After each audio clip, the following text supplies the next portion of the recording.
Hi, folks. Bob Mannery here. You're listening to A2D Radio, real sports talk radio for the fans, by the fans, no agenda. These guys are the best in the business. Hashtag it. No notes. You know, what we like to do on Wednesday nights, right? Hi, folks. Bob Mannery here. You're listening to A2D Radio, real sports talk radio for the fans, by the fans, no agenda. These guys are the best in the business. Hashtag it. No notes. Remix. Welcome in, everybody. A little fix, AM to PM, crossover again here on A2D Radio. Every Wednesday night, we are brought to you by our doc. Make them yours. That's Dr. Paul Vidal, Specialized Physical Therapy, LLC, Burlington, Cherry Hill, Princeton locations. Find them on the web, specializedphysicaltherapy.com. Tom Arnone, Ryan Brotto, Ralph Del Vecchio, Greg Moaklick, Frank Vespi. What's up, family? Thanks for joining us. A ton to talk about tonight. What we're going to do later on the show is a little Masters dinner. So every year at the Masters, the winner of the year before gets picked dinner, right? Simple as that. We're going to discuss one Mr. Tiger Woods choices, and then we're going to create our own Masters dinner. So soak that in with us. That's going to be a lot of fun. Greg won't be using dip, so just the more you know. Sixers trade rumors are upon us. They continue. When there's smoke, there's usually fire. Some names just seem to not go away.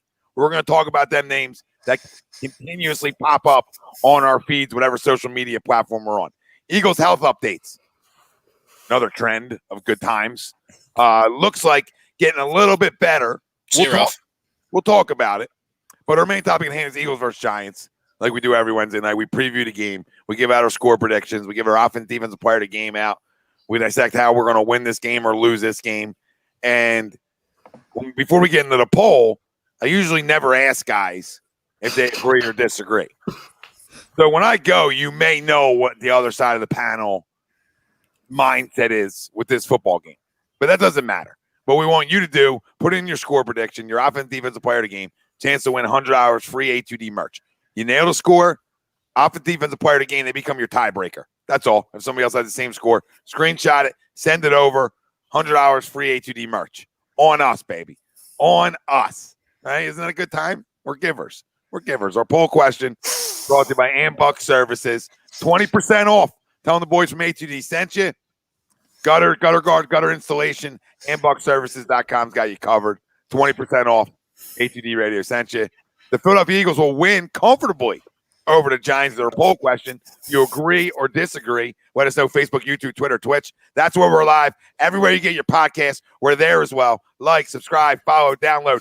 Join the conversation tonight. Join the conversation every night. You know what it is here. Tons of shows. I don't know, 15 shows. So set the alerts, baby. Let's go. The takeover's here. We're going to talk about the Eagles really trying to put a takeover on this weak-ass division and really just put their throat on everybody. That's what Sunday becomes.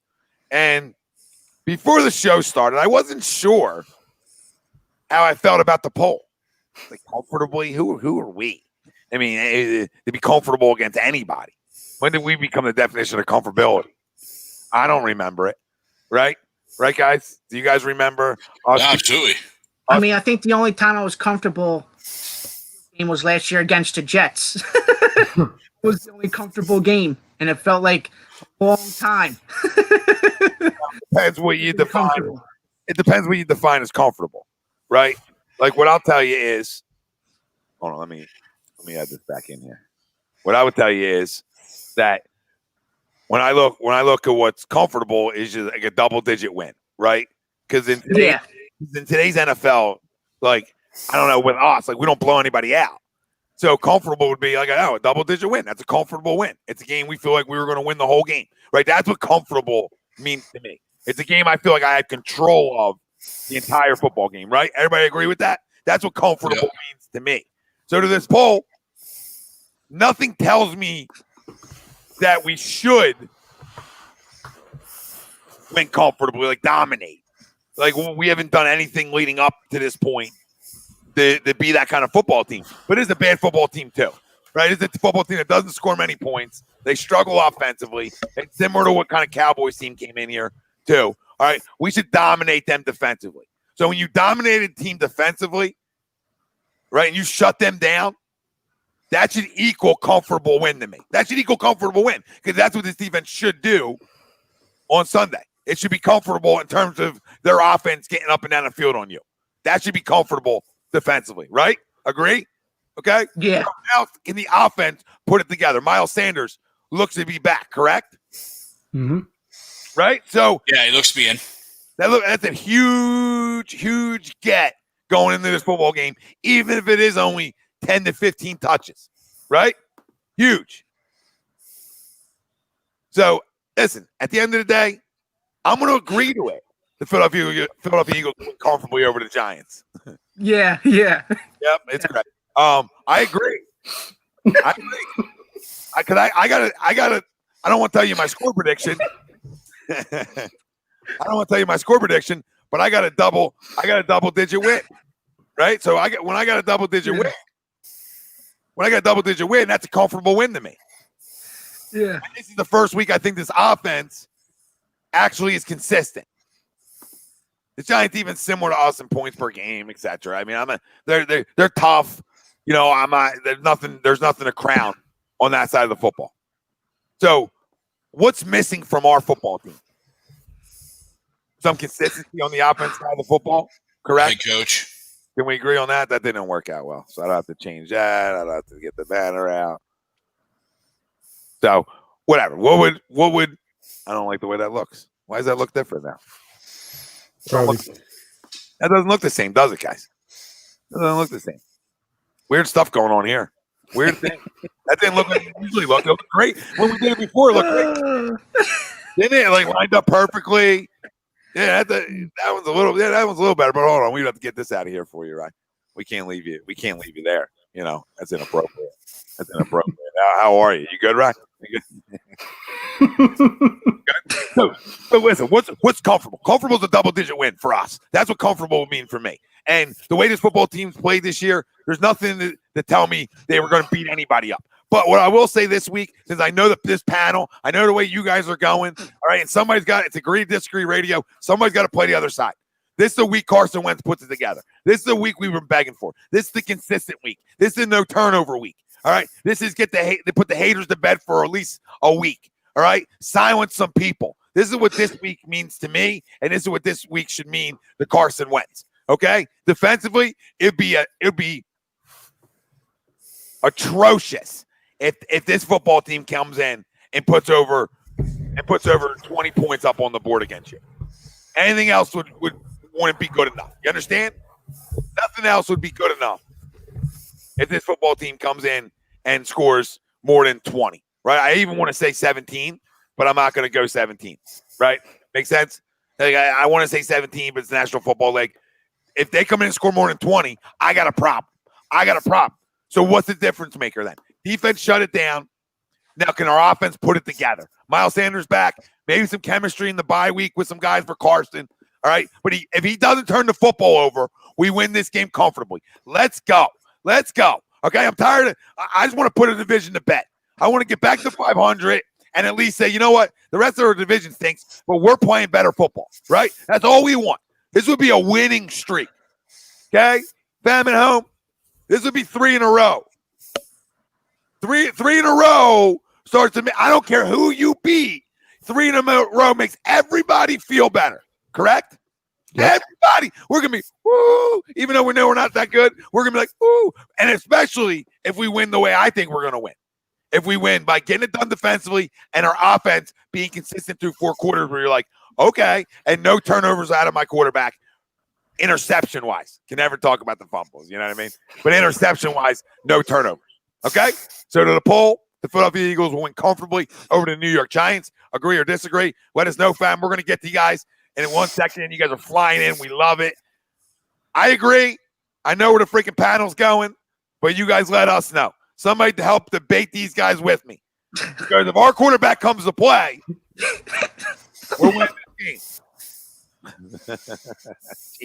It's an assault tonight. I mean, it's an assault, guys. I mean, oh my God, I didn't do that. I didn't do it. Oh, I don't know, Tommy. I'm not liking the Browns game for some reason. Well, I'll get to the Browns when I get to the Browns, Gav. You know what I mean? I'm not at the Browns yet. I gotta beat the Giants first.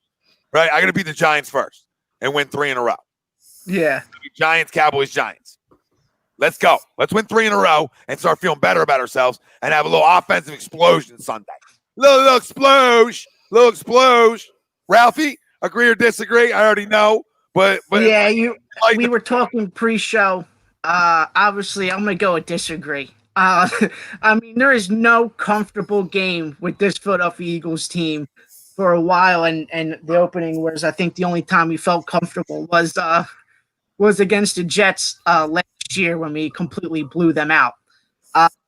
Do I think they win comfortably this Sunday? I don't think they do. I think they win the game, but I don't think it's going to be a blowout like everybody else is saying. Just the way they played against the Cowboys Sunday night against a 7th round draft pick at quarterback, and that game was still winnable for the Dallas Cowboys going into the fourth quarter when that game should have been easily put away in the first half with all those opportunities that we had. But for the poll question, I strongly disagree. Yeah, but let me ask you a question, Ralph. Quarterback puts a distant game, right, and plays a game. I don't know who that's coming from. If your quarterback comes and plays a distant game, can it be a comfortable win?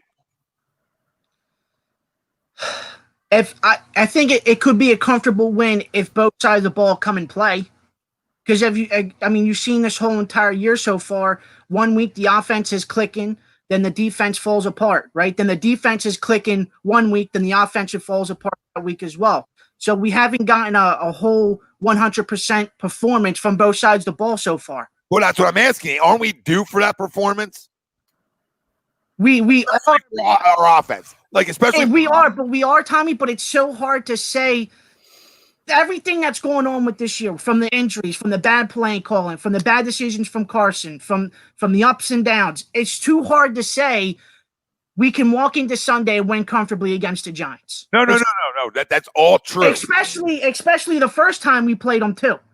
No, you're right. That wasn't a walk in the park with the Giants. They came out firing that game too. We should have essentially lost that football game. You know what I mean? Absolutely.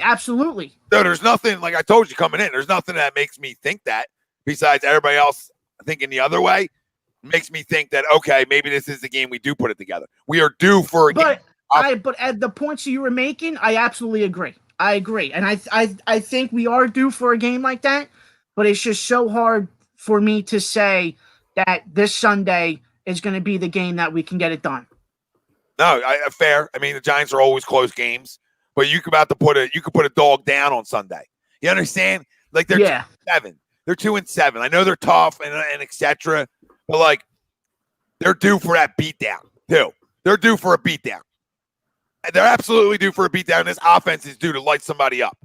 Come on, guys. This is the same offense right now with everybody on the football field that we expected outside of Zach Ertz. Everybody's on the football field Sunday. Lane Johnson, right? Yeah, well, you would hope so. Everybody's there on Sunday. Alshon's playing his first game back off of injury, right? Alshon, Lane. Everybody offensively. I understand that, but you got guys coming back that are playing their first game of the season on Sunday. One guy's coming back playing the first game of the season. Lane Johnson's played plenty of football. Well, I didn't mean to group those other, but you have Alshon that's coming back playing his first game of the season. I'm just making a point, though. This is the offense we expected. Aren't we due to beat somebody up? Like, aren't we due? Then guess what, guys? If you guys all disagree, then to me it means our quarterback's not going to turn the corner this season. Because the only way we're going to win comfortable games is by not turning the football over a shit ton. That's the only way. But the thing is, the turnovers, though, that's been happening.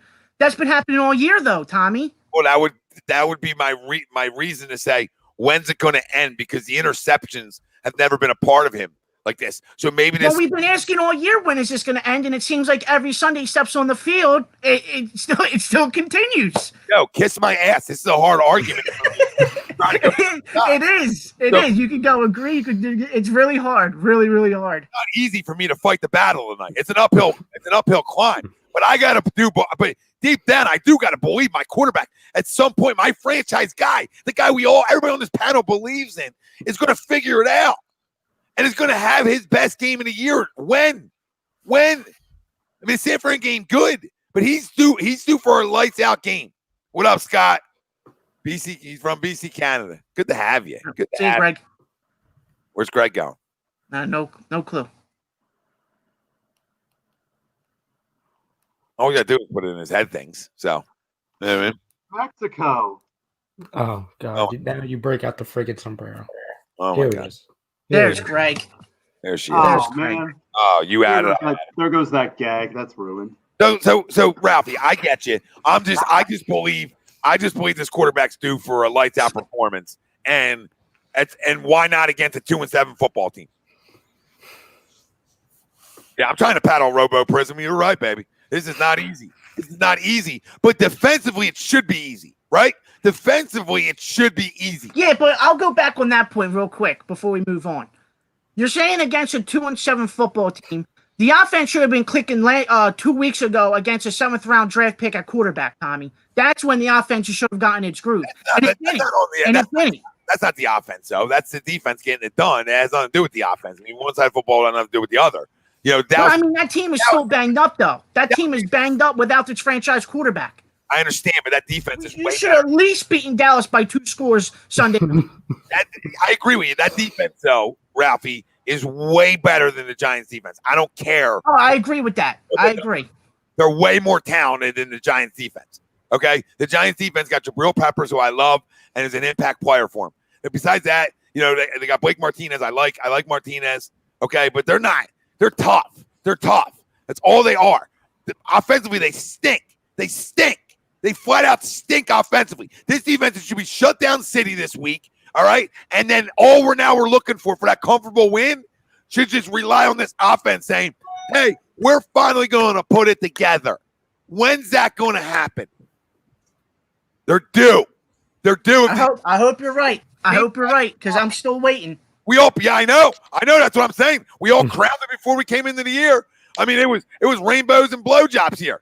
You know what I mean? That's all for this offense. So I'm begging for you to. Well, I'm begging for 2 reasons. One, I'm begging so it shuts some people up for a second. But 2, I'm begging it so when we look back on this broadcast tonight, saying, "Wow, man, they did win comfortably." Only one guy stood on that ledge, unless Greg says something I don't know yet, because I don't know what Greg's going to be yet. So we'll get to you, baby. Rye, Frank, Greg, whoever wants to go next, let us know. Agree to disagree to the poll. Philadelphia Go ahead, Rye. Comfortably over the New York Giants. Yeah, the funny thing is I agree with 99% of what you've been saying, Tom. You know, I would say the real signs, everything shows, you know, especially when you talk about the players that are coming back, you know, Ciamalo, Lane, obviously Alshon, you know, Dallas Goedert's going to have now 2, you know, almost 3 weeks since obviously when he was fully activated, to where I don't think you're going to see kind of that, you know, 25% type of a snap count that you saw, you know, a handful of weeks ago against the Cowboys. You're going to start seeing these players, and I think the closest level of this offense that it was kind of supposed to be. But I think to Ralphie's point, and, you know, I think the theme here is that with this football team, every sign that points to one thing, it's like, okay, if it shows you, hey, we should win comfortably, or Alshon should be integrated in the offense, or Dallas Goedert should be comfortable now, or Carson Wentz coming off the bye should be relaxed. Well, this football team has said, okay, take all that, throw it to the garbage, and then choose the other side. You know what I'm saying? This would be the other side type of game, though, because this is a football that you would assume is going to be tight because it's Eagles-Giants, and it's been tight over the last few years, right? You know what I mean? We usually win, but it's usually tight.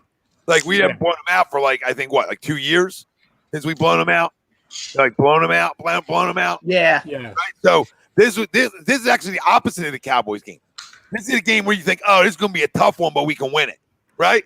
This has got the makings of a tough one, but we can win, over the Cowboys, where we all sat here and assumed that was blowout city. That's the only difference I have of this week and why I can agree with it is because it doesn't have the makings of a week where you're going to blow anybody out either. You know what I mean?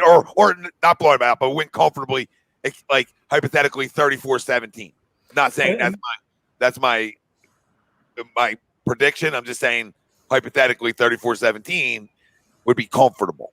Gotcha. Yeah, I mean, to me, and it's not even really going with the score, because I could really see, because we've seen this both this year and a lot the last handful of years, to where, it's kind of a uncomfortable, close game, not necessarily to where I don't even believe it's going to be a situation like, the first time we played them to where we're going to have to come back type of a thing. I think they're going to be within, 7 points, one possession game, majority of the game.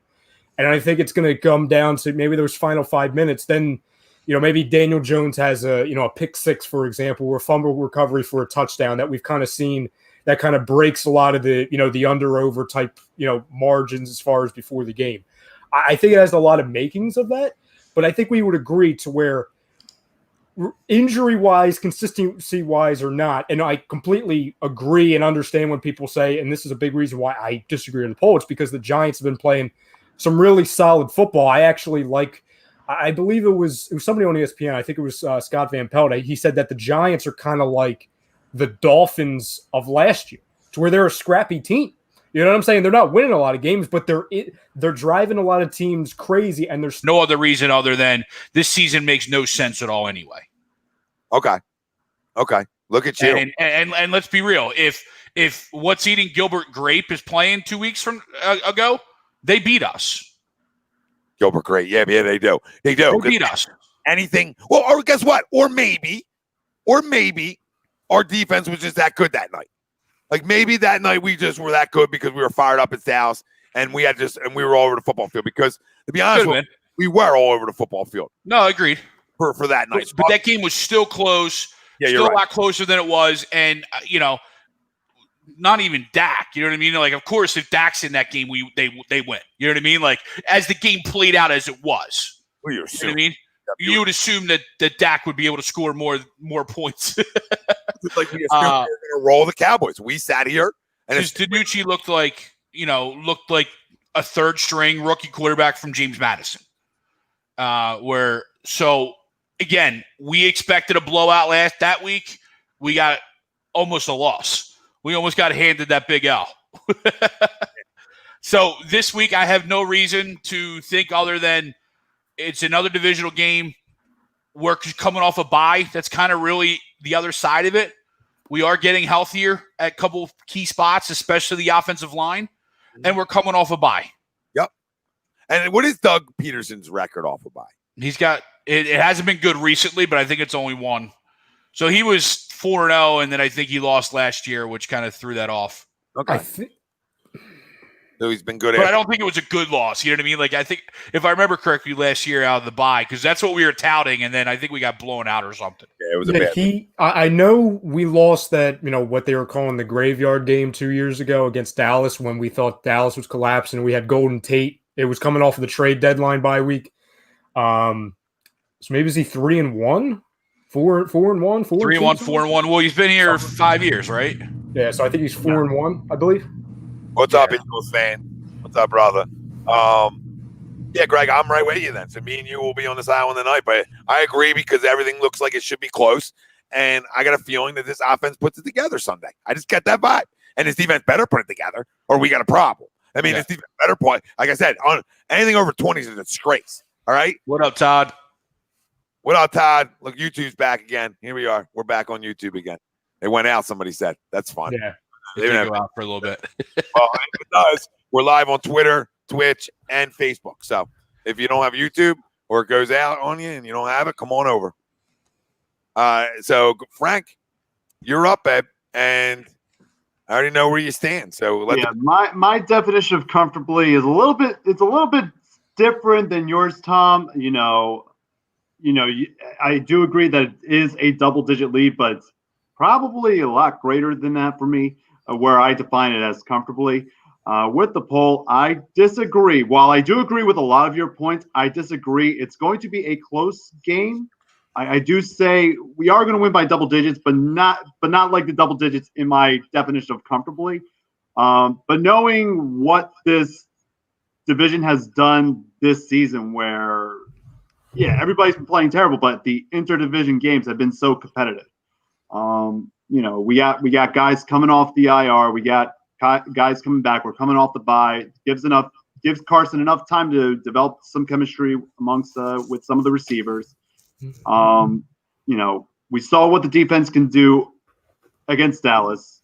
Can they play all 4 quarters again? Now, my big question is, can the offense get on the same page as the defense and play every single quarter without a bad play call or a turnover? I hope Carson gets the job done, but something tells me that we're probably going to be in for a bumpy ride. I do have them winning. We'll just see what's going to happen. Listen, I'm going to tell you right now, if he doesn't play well, it's not a good look for him. Absolutely. And I'm Mr. Carson Wentz. Everybody knows where I stand, and a lot of guys here stand. So it's not like we're not Mr. Carson. We all love Carson. We're not Brett Favre who says bring him Nick Foles or some pizza boy. But I mean, we all believe in Carson, and I hope he gets the job done on Sunday. Can I say one thing now? Like, you don't have to like, not you, Frank, like people out there. You don't have to like Brett Favre's comments, right? Because that's what's great about sports is agree to disagree. That's why I create something A2D, agree to disagree. That's what sports are. It's okay. You don't have to agree with what he said because it's a jackass comment. But don't call him overrated. Don't try to like make his career out like it wasn't good. Like that just means you're listening to somebody else's opinion on him and you didn't watch him enough. Because there's a lot of things overrated wasn't one of them. It just wasn't one of them. I mean, listen, did he throw some interceptions? Yeah. Did he he was aggressive. And to call him overrated is just like, man, you didn't watch him play enough. You did not watch Brett Favre play enough, especially in his prime, to call him overrated.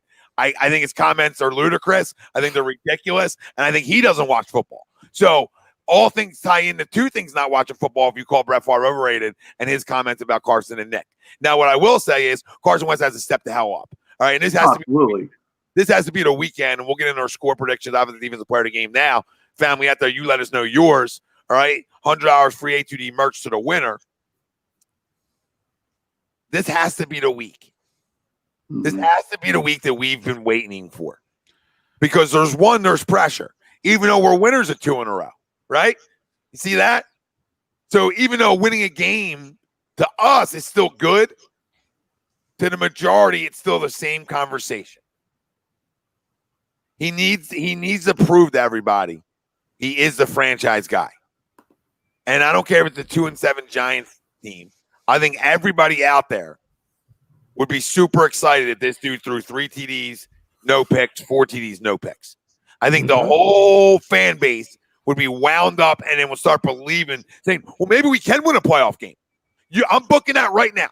Which you'll hear everywhere that you listen to sports, no matter where you get your sports at, Eagles-wise. I promise you what will happen if he has a lights-out performance Sunday and we win. Ooh, look, if Carson plays like this, can we win a playoff game? So all the things that some of us been saying that we could do, watch what will happen. Watch the change. Watch the little 180 piece on people.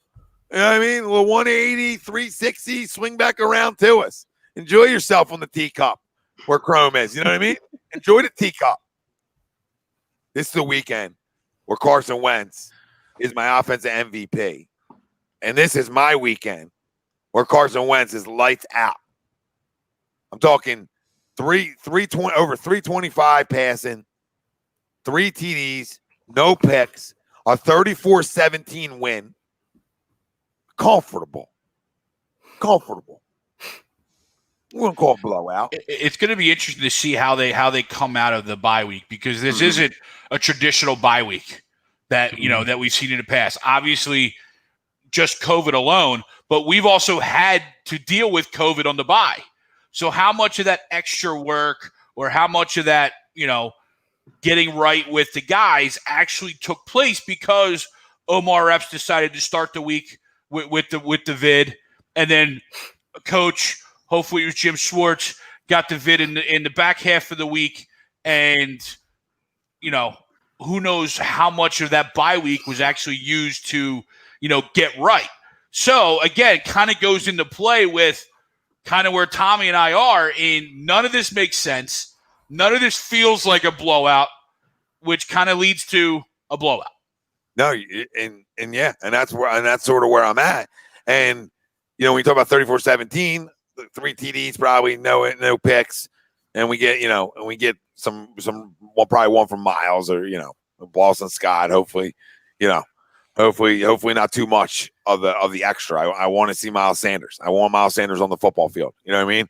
Nothing against Boston Scott, but I'm ready for the MVP. I'm just waiting for the MVP. I'm here. Saying, come on, need you. Not my words, yours. Just need you. So Carson's got to be lights out for us to win a comfortable football game at this point, unless our defense lets us down. Okay, so let's go with some comfortability from Carson as my offense MVP. And my defense MVP, I said the other night somebody different because everybody took everybody. Now I'm going to go back to the well. Rodney McLeod. Rodney McLeod's got to be all over the football field. I mean, it really looks like when he's all over the football field, our defense really plays great. I know I say that every week, but it continues to shine through and be true. And it's credit to Rodney. It's a credit to Howie for bringing him back. Right? I thought he made the right move. He couldn't lose both of them. So the fact that he brought Rodney back, I thought was a smart football move. All right, and it showed throughout the season that at least offensively, when he's up making tackles in the box and he's breaking up plays in the back end, that good things are happening for this defense. And this defense again against the Daniel Jones, who's not good enough. All right, against a team that, come on, I mean, I know they've been running the football better, but they shouldn't run the football well against us. This should be an offense we should be able to shut the hell down. We should be able to shut them down. Now, if they get 20 on us, fine. 21, that would be like my limit, even though I said 20. So 34-21, 34-17. But even if we don't score 34, if we hold them to 21 or under, we're going to win this game, or 20 or under, right? We're going to win this football game. So that's coming in this football game, what we know out of this defense. So Rodney McLeod, Carson Wentz, offense, defense MVPs, 34-17 Birds. And I think getting Lane back helps shore up this offensive line in a big way. Yep. I hope so. We play better with Lane, and we play better with Miles too. I mean, it's nice to have Miles back. I mean, it's nice to have Alshon just as a pulse, right? Because it's better than JJ. So, I mean, who would you rather have, JJ? I mean, everybody's better than JJ. I think all of us are better than JJ. Agreed, Frank. Who would you rather have, Alshon or JJ on the Alshon, hands down. As of right now, it would be Alshon easily. I'd rather have Alshon with one leg instead of Arcega-Whiteside. Yep, go ahead, Ryan. I know. I'll have Alshon with umbrellas as arms than JJ. Frank, by the way, before you should put the picture in the back end. I know Don. Maybe I should. Yeah, I know Don was asking about it, by the way. Let me find it. Oh, Jay, I know, Jay, but you're talking about one play, babe. You know what I mean? You're talking about just the one play. I'm just saying when he's all over the field. I mean, listen, I can say Fletcher Cox every week. You want me to? I know I'll change it up, Jack. I'll change it up. Fletcher Cox, because he's a $100 million guy, and if he doesn't beat up everybody fucking in front of him this week, I'm not going to be happy. So we'll go Fletcher. We'll say that. Swing it around. Fletcher Cox even MVP, because I'm going to be looking for him all Sunday. I'm going to be sitting there drinking whatever energy drink I'm drinking to get myself ready for a football game, and I'm going to be judging. I'm going to be judging every goddamn snap. Every snap. There you go. Binoculars. You made me switch it. Marquis says Carson threw for 360 on him in the last game. He's going for 400 this Sunday. Woo! That'd be nice. That's comfortable. That's definitely. Yeah, but listen, he threw for 360 and we only won by 1. So I mean, well, that also happens in division games. So that would. And I think you should thank the defense. If Jameis eats his W, all that matters is the W. Mm-hmm. True. And Ralph, just like Dom Toretto said, you can win by an inch or a mile. Winning's winning. Yeah, I'm going to cut this off. Dynasty said Alshon, especially with Ertz out, right? Because, to me, that helps you in the slot too. Almost like a tight end would, especially just in the receiving game. So I think it's a huge addition to get back, honestly. Helps him in the red zone too. Because that's the one thing I think we can all agree on. We're and saying a lot the of it's same things yet again. It's just the same things yet again. Ralph. Without Alshon Jeffrey, it's the same thing. What do you want us to do, Ralph? What do you want us to do, Ralph? We got nothing over the trade deadline. Nothing came in. I know this sucks. I'm trying to be positive, but I'm trying to be realistic too. That's all we got to talk about. All right. So what do you want us to do? Not be happy? We're saying that we'd rather take him over an umbrella drink. That's all we're saying. That's all we're saying. Umbrella? You mean this umbrella? Ella. That's the new T-shirt, by the way. That's the T-shirt. That's the design. You can get that at Philly Drinkers. TTP, what up, baby? Says 1917 Eagles. Oh my God, don't do this. Oh, Bobby Eagle says, I disagree. Jake Elliott kicks extra point. Jake Elliott kicks extra points this game. Maybe a field goal or two. Oh, I forgot all about that guy. Great. Yeah, I forgot he was on the team. But no, Doug had 2 weeks to develop a couple more 2-point conversion calls so we don't run out anymore. Well, I mean, but honestly, I mean, because we can laugh at it and everything, but the red zone offense, and the funny thing is because that was kind of the good thing, the thing the offense kind of leaned on in past years when the offense was struggling it was like, okay, once we get to the red zone, we're scoring. Now it's like we get to the red zone all the time, but we can't cash in, and then Elliott's missing freaking kicks, and we're putting up a 0 spot. I think having Alshon back, having that sure-handed, or the guy that used to be sure-handed, guy in the red zone, somebody that we wanted Arcega-Whiteside to be, he can't even get on the field.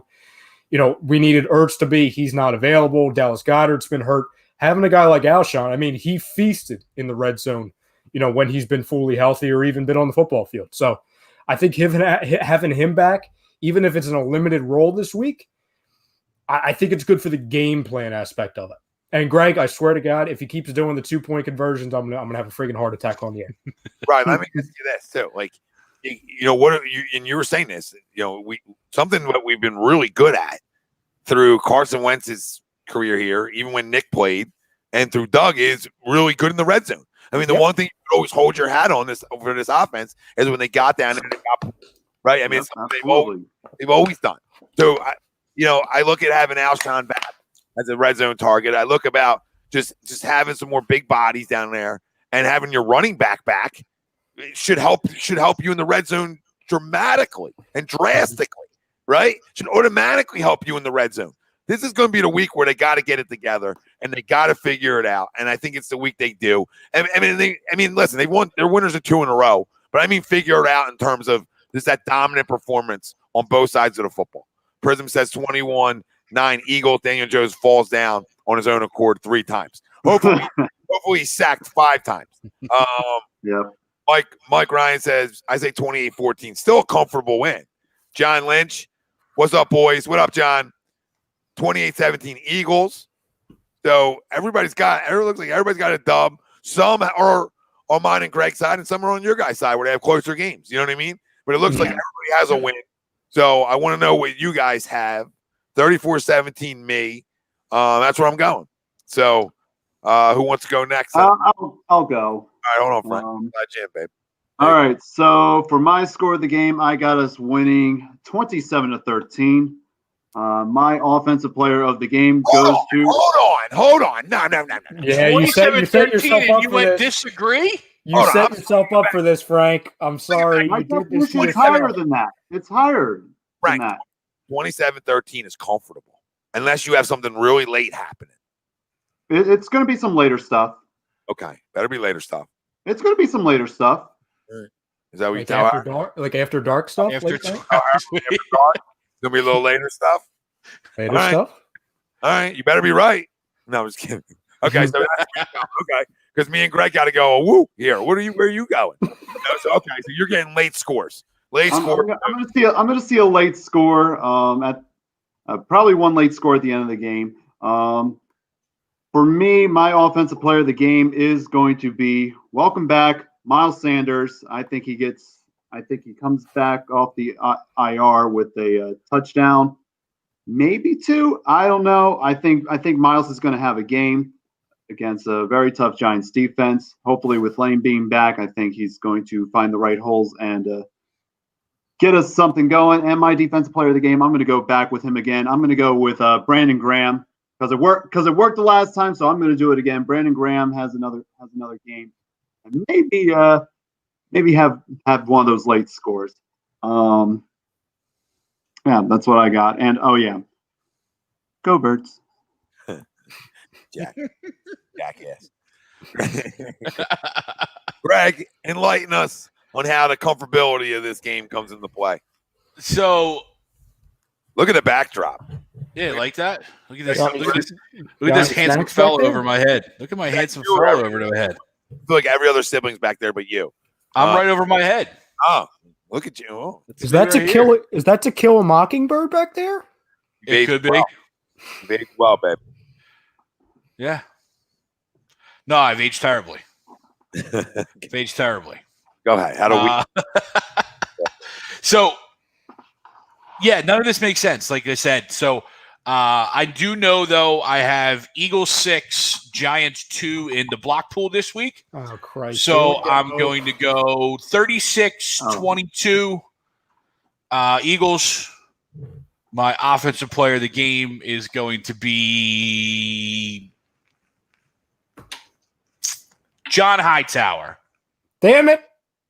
And I almost picked him. Oh, were you serious? So did I. I almost, that was my guy. That was going to be my guy. Because I thought I was going to go with the T-shirt guy, but, wait, out of everybody that's back, everybody that's playing this Sunday, you guys are all up in arms over Hightower getting taken. That's why I laughed when I got multiple people saying, "Damn it!"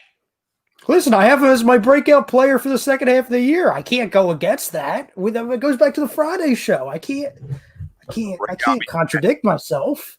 Breakout means catching, though. So as long as he catches balls, we're good. Mm-hmm. Yep. And my defensive player of the game is going to be none other than my son, TJ Edwards. He's going to get another one of those forced fumbles and help lead that defense. How many tackles, Greg? Because that, after a 13 tackle performance against the Cowboys, feels good. So how many? Yeah, it's got to be 10. It's got to be 10 plus, especially knowing that the game probably from the Giants side of the football is going to be probably very similar because they don't have those explosive weapons outside. They do have Evan Ingram, who's always a weapon, but he's got hands for feet, or feet for hands, whatever you want to say it. So I think they're going to try and run the ball. I think they're going to try and work the middle of the field, and that's going to feed right into TJ. Yeah, can I say something real quick?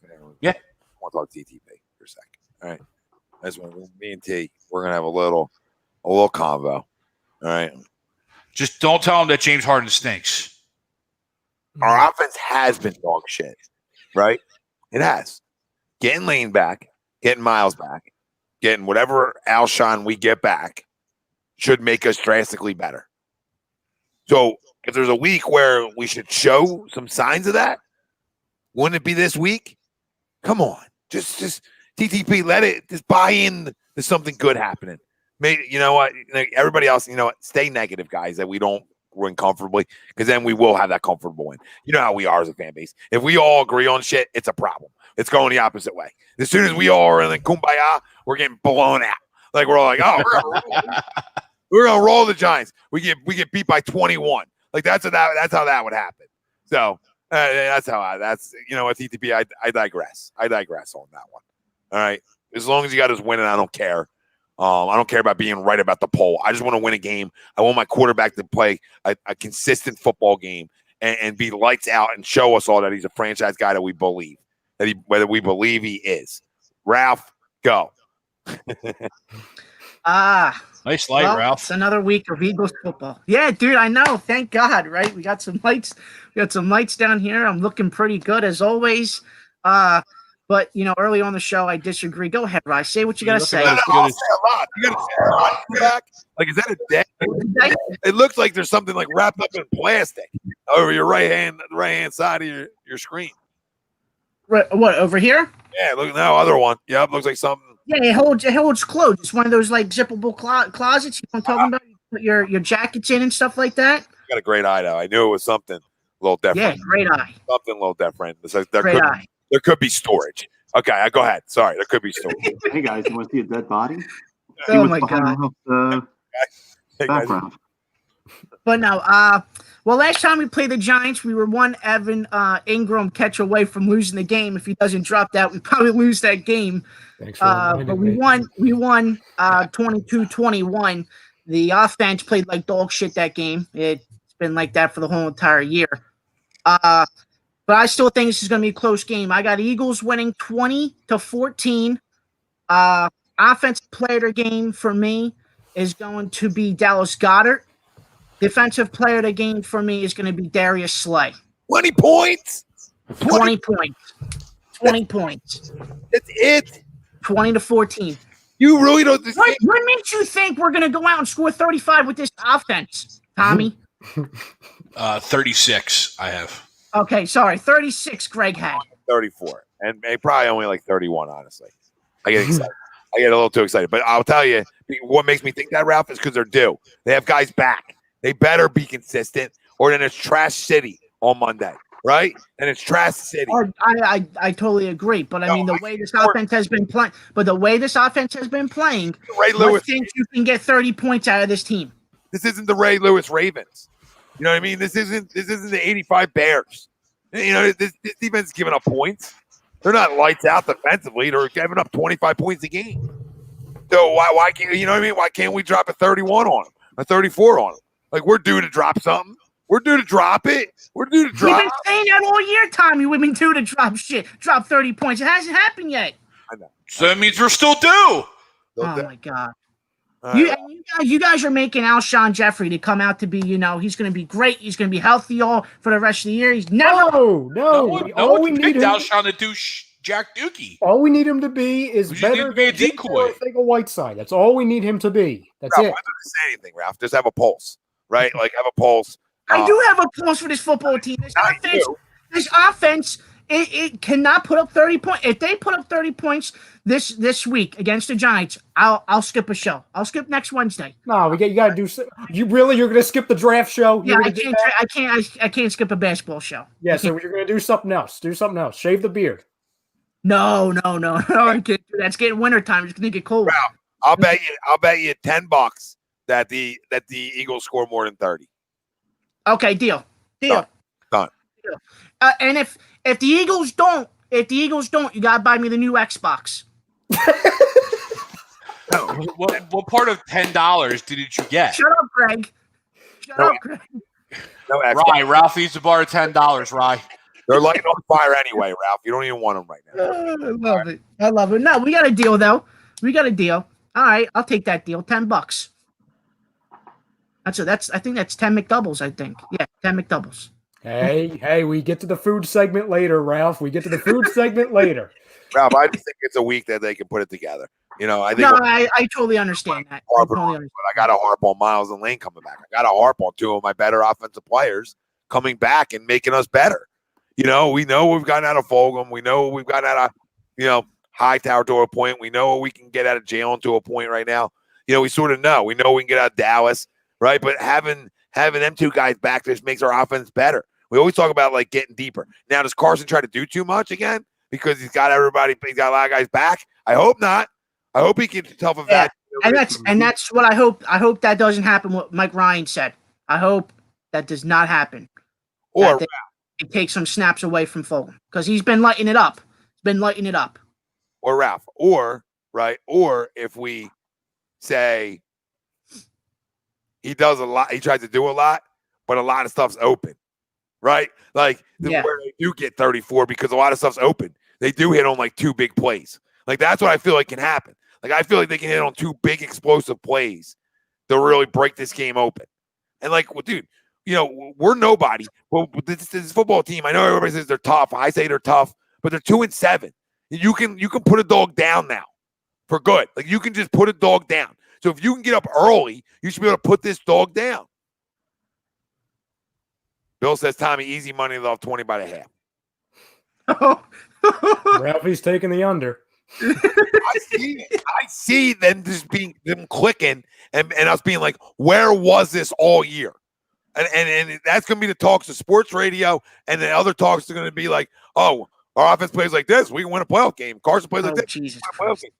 game. We are due for an offensive onslaught, and why not this week? Is the defense is not? They're not loaded. They don't scare you. They're just tough. They're just tough. Okay. Why can't we go up the turnpike and kick somebody's ass? It would take only Ralph $10 to get drunk, though, so it wouldn't take him very much. Man, I didn't even take him the $2. You know what I mean? Gav, later, brother. See you, Gav. See you, Gavin. Go Birds. Yeah. Go Birds. Mike agrees with me. Mike Ryan, 2020.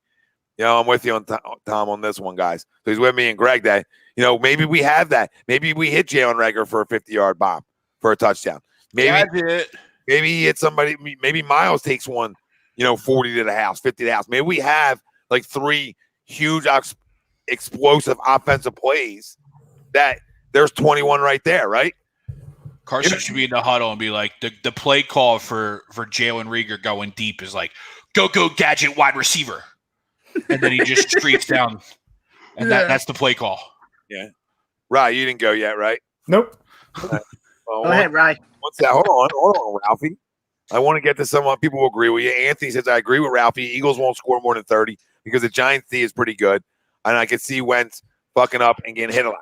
Listen, Anthony, that's been the sample size, right? That's what we've seen all year. So to me to say you're wrong is wrong for me. I'm just going to go to the other side and say, with all the toys back, why can't some shit just be open? Why can't we just hit on some big plays? Why can't this be the week? That's all. That's all. Everybody that agrees with Ralph, Rye, Frank, I hear you. I hear you. And listen, the great thing is we all have wins. We just have different kind of wins, it looks like. All right? And that's the main thing. What's Prism saying? Can we see Don versus Yusef debate on who wins Super Bowl first, Washington or Detroit? Yeah, absolutely. Absolutely. We can have a little one-on-one before next year. You know what I mean? Like after the draft, maybe, when teams are a little bit more decided, right? Don says Ralph's going to F around with a Tony La Russa with that 10. Yeah, Tony didn't look good doing that. Like a show my ring situation. Look at my ring. You see my ring? Look how cool it is. You really doing this to me? What's Marquise saying? They put up 22 last time, so we're getting healthier and digressing. But I think maybe them. We put up 29 and 28 on Pitt in Baltimore. Stop it. So I don't know what he's getting at. No, he's talking about Ralph. He's talking about me. How the Eagles are getting healthier. Yeah, the Eagles. Yeah, no, I thought that's where he was going, but that's why I didn't mean where he said stop like that. Marquise, I think we talked about this the other night. I mean, against good defenses, we've scored against some of the better defenses in football. Baltimore, Pittsburgh, the best team in football, standing wise. The Pittsburgh Steelers, the only undefeated team in football. I think we all still believe it's Kansas City is the best team, but Pittsburgh, the record is what it is, and we put up what 29 on them. So I mean, why can't this be the week that we say we really put it together? Them 2 weeks we really didn't fully put it together either. That's a crazy thing. Like we still haven't fully did it. It's amazing. This has got to be the damn week we do it. Listen, I'll take a win any way I can get it. Any way I can get it. I'm ready to call more Ryan and go ahead. I just want to get to as many as I can. Can we end? Mike says, can we put an end to the injury prone shit? He's got hit how many times this year and he's still staying and going at it. What do you think? I agree with you, brother. Yeah. Yep. I agree. That dude's been hit. That dude has been hit constantly over and over and over again, and he's gotten up every single time and just kept on fighting. I mean, injury prone shit can go out the window for me. No, you're right. You're right. And I agree. I mean, he's been hit more than anybody in the National Football League. So I mean, how do you not how's like a dude not resilient and just get back up every time, right? And I mean, Wentz didn't throw to Ashton all year, but he's thrown to him enough. I mean, them two guys would know each other. That's not a huge one. Once you have chemistry, you're not going to get out of that chemistry. You know what I'm saying? It takes longer to build that chemistry than anything. Once they have it, they're not going to all of a sudden. I don't care how much time has passed. I don't want to compare it to riding a bike, but in a way, some players do say that to where somebody's missed. I don't think the chemistry problem is going to be an issue. I think it's if Alshon's 100% and they let him be 100%. I think that's going to be the biggest hurdle that they have to worry about, to be honest. Yeah, agreed. Jay says, what are they? A 3-4 or 4-3? Are They are 3-4. I thought they were. They changed over. Yep, they did. Yeah, they used to be a 4-3. The Giants, right? Yeah, they used to be a 4-3. Yep. TTP. I'm praying this team turns it up in the second half of the season. Yeah, I mean, your winners are 2 in a row. Can you be winners of 3 in a row and really just put your you know what I mean? That's the final nail in the coffin of the division. You're almost running away with it. So this is a big game for this football team, just a win, of course. Like a win's a win. But it'd be nice, and I'm never this guy, it'd be nice, though, to win comfortably. It would be nice to have an offensive explosion. It would be nice to put up 34 points. It would be nice for your quarterback to throw for 325, 340, 4 TDs, and no picks. It would be glorious. It would be freaking glorious, okay? We would all sleep 6 to midnight all night if that happened on Sunday. And that's all we're asking for. A little 6 to midnight. Rye, give us your score. So I'm going to go with a late fumble to kind of make it, or a fumble recovery for what? But you're doing this to us. I said it 30 minutes ago. I said this. I didn't want to hear it then. You think I want it now? I got to hear it again. Go ahead. No, listen. Why do you want to hear it? It's going to make the win comfortable, quote unquote, because you look at it to where I think it's going to be a 3-point game heading into the final 4 minutes of the game. I have the final score being 27-17, but I think the big chunk of that fourth quarter is going to be it's a 3-point ball game, and I don't think anybody would consider that comfortable. So I agree. The final score, if if somebody didn't watch the game and they saw it, it's okay. That's a 10-point victory. What is the line, Greg? 3? 3.5. So they're like, okay, well that's 7 over the spread. That's comfortable.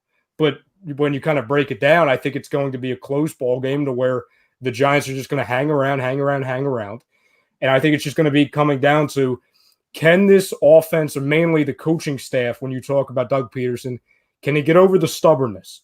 We've been talking about Carson Wentz, what he needs to do. But I think, and listen, Tom, you remember this very well because you, me, Crone, we were live during the game. And what we kept talking about, it's that they did everything but recognize what they were doing at the time was working. It's like, oh, okay, running the Boston Scott's working. Okay, we're going to go do something else. Oh, passing to Richard Rodgers working. Okay, we're going to try and integrate Arcega-Whiteside in the offense. I really hope when Doug has been saying, hey, it couldn't have come at a better time, it's a kind of a refresh. I really hope they reassess and look at all the games and say, okay, this worked, this didn't. Go to this when we need a new fresh style in the offense and avoid this at all costs. Obviously, like I said, having Dallas Goedert a full handful of weeks fully integrated back in the offense, I think is going to be huge, especially when you talk about dominating them up the middle. Miles Sanders, I want to say we're going to get a full sample size of him, but I don't know, just because while he's coming off the bye and he's healthy, you know how they like to slowly integrate him back. And also Boston Scott has a really good history against the Giants. So consider a workload, right? I would say, like, if he got 15 touches, I'd be happy. Yeah. Impactful. You know, if you have 15 touches and one of them's a 20-yarder and one's like a 45-yarder, good game. You know what I mean? Mm-hmm. Good. So, that's all I'm looking for him for this week. What are you looking for from Miles? To be honest, I could see him going around, 13, 14, to be honest. But I also see a situation, because it's tough, because I think finally we're going to start seeing Miles more integrated in the passing offense. So while I say maybe we don't see him as much, in the rushing, maybe they rely more of that on Boston Scott. I could see him catching some passes too. And that's what I want. For everyone saying, I know a lot of people saying, oh, we need, Sanders to rush the ball at time. I get all that, and I agree. I don't disagree with any of that. I need Miles Sanders involved more in the offense as a whole, because the reason why he was that special player in the second half of last season, it's because he was a killer in all aspects of that offense. He could be our deep threat when we literally didn't have anybody to be our deep threat because they either sucked or they were all hurt. He could be somebody that catches balls out of the backfield, somebody who's coming off of a slant, et cetera, et cetera. This guy is what we always talk about with how they talked about it last season, going back to when they drafted him. And obviously this past, handful of months, they believe he's kind of that their, Westbrook, Christian McCaffrey type mold, to where he's not just a one-trick pony. So if he's fully healthy, which clearly he is, because by all accounts, if they didn't have that bye week coming up, they were probably going to let him go against Dallas if they were, really needing him more. So he's going to have a couple weeks of really being healthy and building back into that offense. So I want to see him more built into the passing game, not only this game, but going forward. As far as my offensive and defensive players of the game, a lot of people in the comments have been mentioning him, which I like, because this goes also back to a guy who he was drafted in the first round because he's not a one-trick pony. He can do a lot of other things that work for this offense. I'm going to go Jalen Reagor here because I do believe he does have that building chemistry with the quarterback. And Doug, if you're listening, which you should be, can we get some jet sweeps? Can we get some movement in the backfield involving Jalen Reagor? That's apparently why you drafted him, other than just his sheer speed of, just running straight, along the sidelines. Right. Can I say something about that? Yeah, Like, sure. can we, for once, just one damn time, can we just give it to one of the guys? Like, we do it, but we never give it, right? Like, it's always there. We're always running it. Somebody's always coming around sometimes. Not all the time, but enough. It's like we never hand it off to the guy. I think we did a couple of times, like at least once against Dallas. But, like, you got to do it more. You got to do it. You got to do it a little bit. You have to show it. You can't just constantly just be missionary with it like we talk about and never give it. You never give it away. Like, at some point, hand it off and let people respect it so that you can do like a double fake, right? You can do a double fake, essentially, and then maybe you have a guy wide open down the field. So you can set stuff up. The whole thing with coaching is trying to start is create plays that can set up other plays, right? Mm-hmm. So that's it. That's what you're trying to do in the National Football League as an offense coordinator. You're trying to set stuff up to set them up for something explosive, right? If that's running a bunch of curl routes early, if that's running a bunch of comebackers early, a bunch of slants early, and you try to stay short. Everything you're doing is a setup. If you try to go deep early because you want to get them off of you, whatever you're trying to do sets up the next thing. It's like playing pool, right? Mm-hmm. And I tell infielders this all the time. You ever play pool? Yeah. Well, guess what? What are you doing? Setting up for your next shot. When I field a ground ball, I'm setting up to make that throw. Everything's setting up that process to make that throw easier. Same thing when I'm coaching and I'm calling goddamn plays. So at some point, hand it the hell off to them, all right, and let guys try to make plays and try to let some of the explosive gadgets that you put into this offense do what they do. All right? That's all. That's all I have on that. Sorry, I had to get No, you're spot on. You're spot on because I'm tired of freaking seeing it. Oh, here he goes again. Oh, I know at home you're not giving it away. And by the way, I got a crumb at the end of the show too. And it's Lamar Jackson, and I'll tell you why.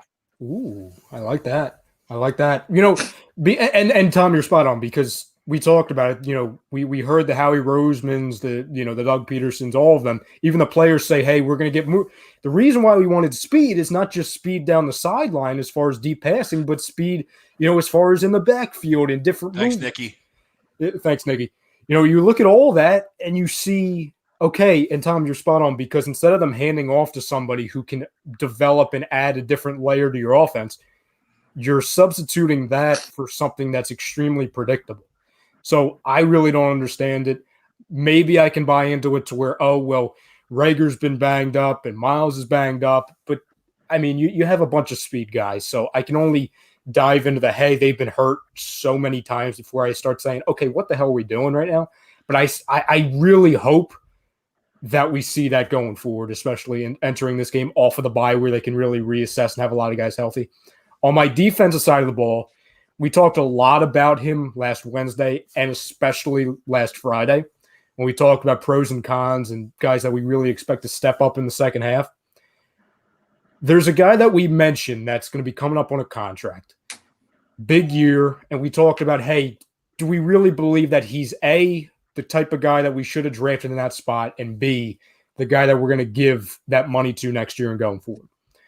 I believe we finally see one of those Derek Barnett games where he makes a big-time difference, and I think Derek Barnett is going to have that fumble recovery for a touchdown to kind of put this team over the top and give that comfortable victory that we talk about. I think Derek Barnett, listen, when we talk about it, I think the guys like Malik Jackson, Hargrave, can you please show up at least for 5 seconds more than you have been in the past? And obviously Fletcher, I think they're going to do their job up in the middle to really stop, hopefully, Wayne Gallman and not make him look like Saquon Barkley 2.0 like he did a couple weeks ago with a mixture of Deion Lewis, who I honestly forgot was still in the league. Yeah. I do believe that they're going to do a better job with the run attack and also having the linebackers kind of, while they're not great, TJ Edwards, I believe, has been doing a better job and Singleton's doing a solid job. I think the guys off the edge are going to eat. And like we talked about, somebody already has Brandon Graham. I think Barnett's going to have one of those big games, hopefully. Yeah, I'm hoping so too. So I want to read you guys off injury stuff real quick, okay? Okay. As of today. So 6 players limited in practice. That should be fun. Just limited. You're at Wednesday. Miles Sanders, Lane Johnson, Jason Peters, Nate Herberg, Jake Driscoll, and Malik Jackson. Sanders expected to play. If Johnson can't play, you would see Mulata there, or Driscoll take his place. Peters was limited due to load management, so that's not a thing. Herbert hasn't missed a single snap all year. It's a finger injury, probably won't stop him. You know what I mean? Jackson had to leave the game against the Cowboys, obviously. He might not be ready to play this week. And that's why they brought back Trayvon Hester as a third defensive tackle. So if Malik doesn't play, a lot of pressure on Javon Hargrave to have a good game. Full participants, though. One name, which is crazy, is Alshon Jeffrey, Frenchie, Cravion LeBlanc, and Craig James, all full participants. So it looks like them other guys. It looks like all the guys are going to play outside of Malik, right? It doesn't look like Malik's. I mean, when he was limited, he's still right in the ball game to play too. You know what I mean? Yeah. But if you had to pick, if you had to lean towards it, if one guy wasn't going to play, it would probably be Malik. But listen, it looks like you got a lot of guys back. It looks like you have your whole thing back. So it's a no excuse week. I don't want to hear about chemistry, etc. Like it's a bye week. Nowadays, you can do they do virtual play stuff, right? And they get it done that way. Ralph, are you ever going to go and get that Jason Peters jersey? Good question. You know what, Don? The weird thing too, I have a little bone to pick with you, right? Marquise, is Jalen? I saw this. Marquise, Jalen get a pick? What's Jalen doing to get the player to game? I like it though. Is he going to pick? And what's Dallas doing? Is Dallas going over 100? Love to say it. Love to say it. What's the bone, Ralphie? What's the bone? He's a Michigan fan. I'm a Michigan State fan, right? 2 weeks ago, Michigan State beats Michigan, Big House. The next week's show, Don is nowhere to be found in the comment section. But he's back this week. Oh man, Don, where were you last week, buddy? I wanted to bring this up, last week, but you weren't here. I just wanted to know your thoughts on the game and stuff like that. I expected you to deflect.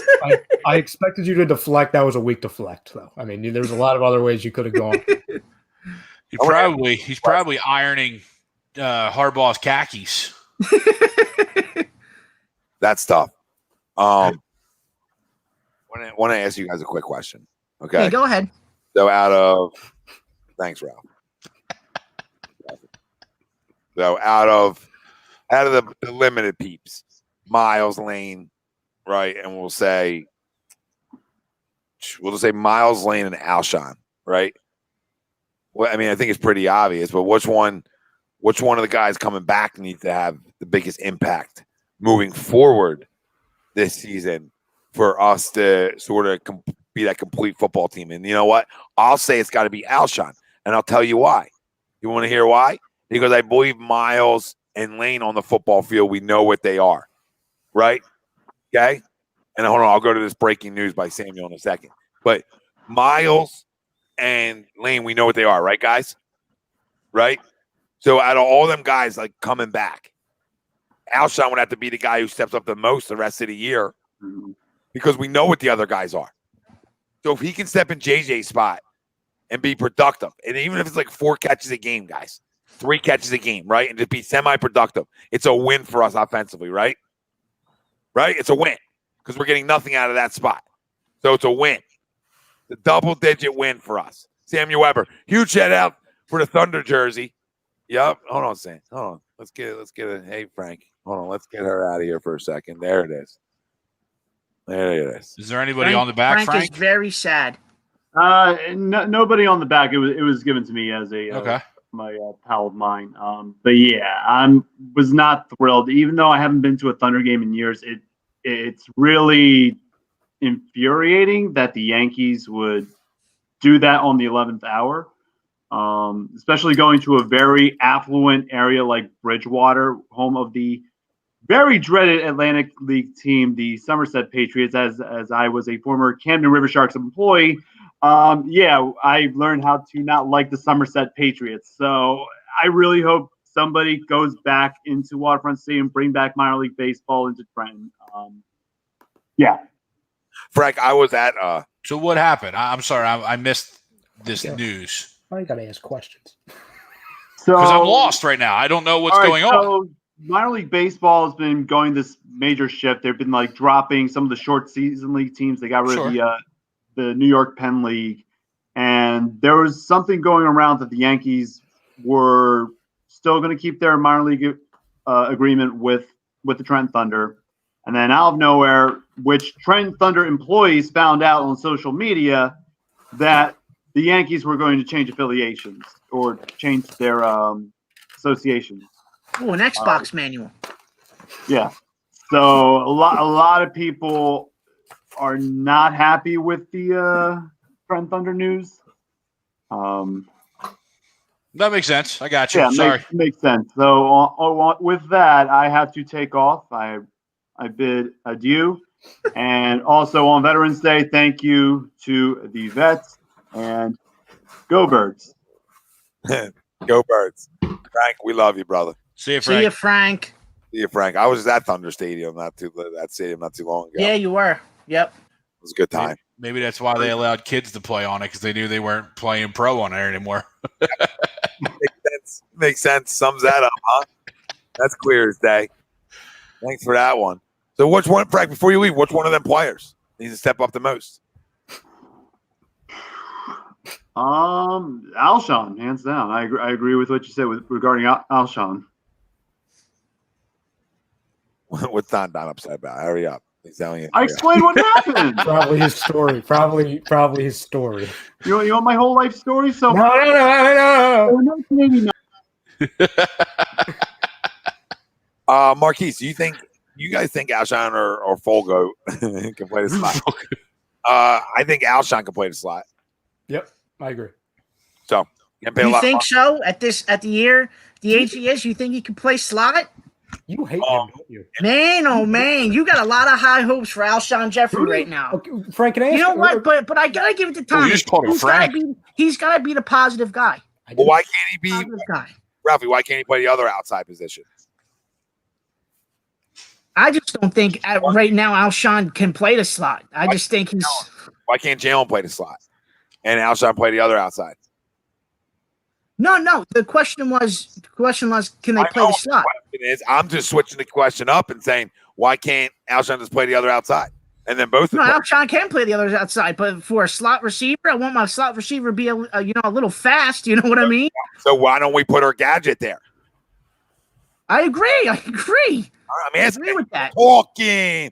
Would we get a Greg Ward pass too? I would love to see a Greg Ward pass. No, I'm good with that. No, because we have another 5 backup quarterbacks. So don't worry, we'll be using that down the red zone on 1st and goal at the 1. Pass and it gets this would be something different. Pass to Jalen Hurts. Ralph, I feel like I need to ask you though. With this Alshon hate, maybe it's because he hasn't been like on the field. It seems like 10 years to where we really haven't captured this in a while. Well, there's no hate. There's no hate. No, there's hate. No. There's no hate. I'm just trying to be a realist with Alshon Jeffrey. The dude hasn't been on the field for almost a whole year. It'll be December 12th. That's the last time he was on the field. Yeah. So, and everybody's expecting him to come back and catch 100 balls. I don't think that's the case. And have 15 touchdowns. No one said anything near that. I mean, we just said if he could be a step above JJ. I think Tom's exact words were 4 catches. So where's the Hall of Famer coming out of 4 catches? I'll take 1 catch, and that's in the red zone. If I get 1 catch for a touchdown this week, I'm friggin' sold. I'm cool. You know what I'm saying? Like my We'll see when it comes on Sunday. That's all I gotta say. We'll see what happens on Sunday because you guys are pumping up this dude to be you calm down. Coming back off injury. You calm down. I think he bullied Andre. I think he's the one that made him cry. Jesus, Greg. Makes sense. I would never do that. Not you, Alshon. Not you, Alshon. That's why you don't like Alshon. But you picked Alshon, right, Ralph?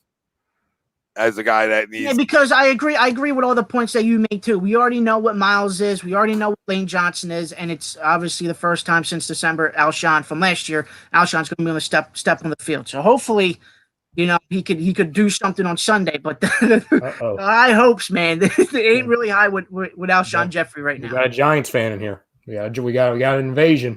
Immortal. Listen, we could be. Yeah, I mean, we very well could be, brother. Shit, the last time we played you guys, we were one. If Evan Ingram catches that ball, we lose that game. If your quarterback didn't fall down and Evan Ingram makes a pass, well, yeah, you got one more victory. You win that game. It's a shame. I'm going to counter you though. I'm going to go with Miles Sanders. So am I. I don't disagree with your assessment on Alshon and the importance that he brings. I'm just going to go with Miles Sanders just because he helps balance the offense out a little bit. Yep, we're not as one-dimensional. You're absolutely right, and we know what he brings to the team, and we know what he brings to this offense. But I think that's what we're lacking is an actual true threat at the running back position. Like I said, I completely agree that Alshon helps open up the outside, might even help open up the slot wherever they place him. But I think the balance also helps the offense just as much. You're right. Yeah, I'm going Sanders just for kind of the same reason you did, Greg, just based off of Miles, like we talked about before, them getting him involved not only in the running game but the passing game. He can offer an offense more than Alshon can. You know what I'm saying? And also, yeah, I think the biggest thing, and I'm not even counting like my expectations because clearly my expectations for Miles are way higher than Alshon. But like we've talked about, we've seen a Miles Sanders almost led offense in the latter stages of last year. You saw what that looked like when Alshon wasn't on the field. You know what I'm saying? Where I agree, going back to, 2018, especially 2017, Alshon was the most reliable guy. Arguably, he was more reliable than Zach Ertz at big moments of games, late in games too.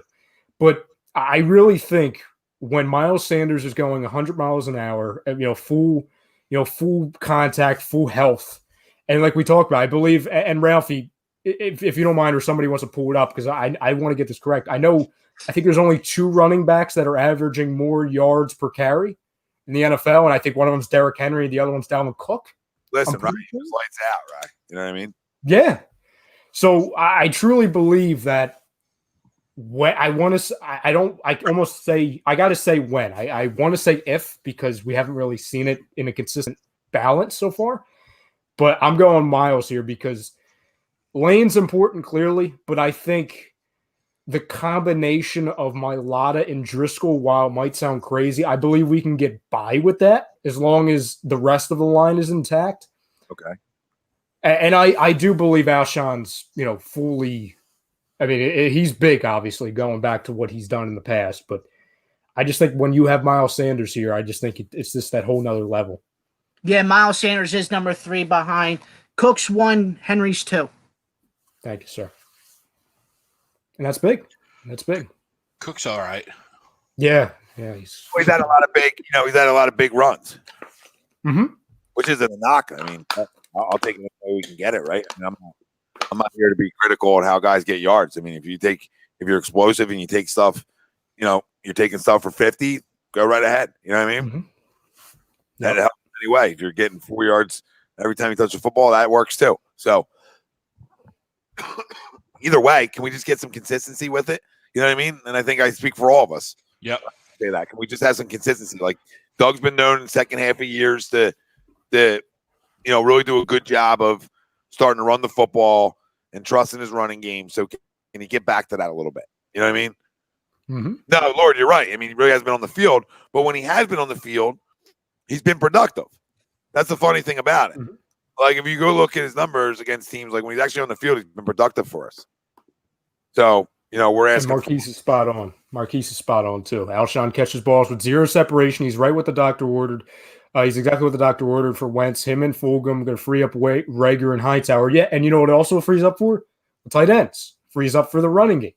The funny thing is, Tom, I know I disagree with the poll, and I'm going to continue doing that because you're spot on when you say when we all agree on one thing, the opposite's going to happen. But the more and more you talk about it, if we don't see, and I get it, you have guys coming off of injury, you have a bye week, you can have that quote-unquote rust factor. I get all of that. But if you don't see a semblance of a balanced offense this week and going forward, then there's really indictment on this head coach. And then we're in big trouble. I'm not even going to the quarterback because I know for a fact when this quarterback has guys like Alshon and Fulgham and Dallas Goedert in this running game, I get the turnovers. I get that. But it's not like it's been the turnovers and no bright side. That's been the biggest freaking curse. It's kind of like, okay, we have two sides of it. He's the disaster, but then 5 seconds later, he's awesome. You know what I'm saying? To where I would fully blame this quarterback, going forward if we didn't have the balanced offense, if he's just been horrible and it's just been interceptions, fumbles, and really no bright side to it. But isn't part of Doug's see, this is where the combo comes in. Because part of Doug's offense looking good is his quarterback not turning the football over at an alarming rate. True. That's going to make any offense look really bad because you're not going to be on the football field long enough. You know what I mean? The opportunity is listen, it was funny because we were giving Giants some credit, blah blah blah blah, and you said Danny Dimes going to sling on us. That's funny. Well, no, this comment. I mean, now it's freaking war. I mean, we're doing this. We're doing leg hunting. We're doing this. You want to put that out? That's on you, brother.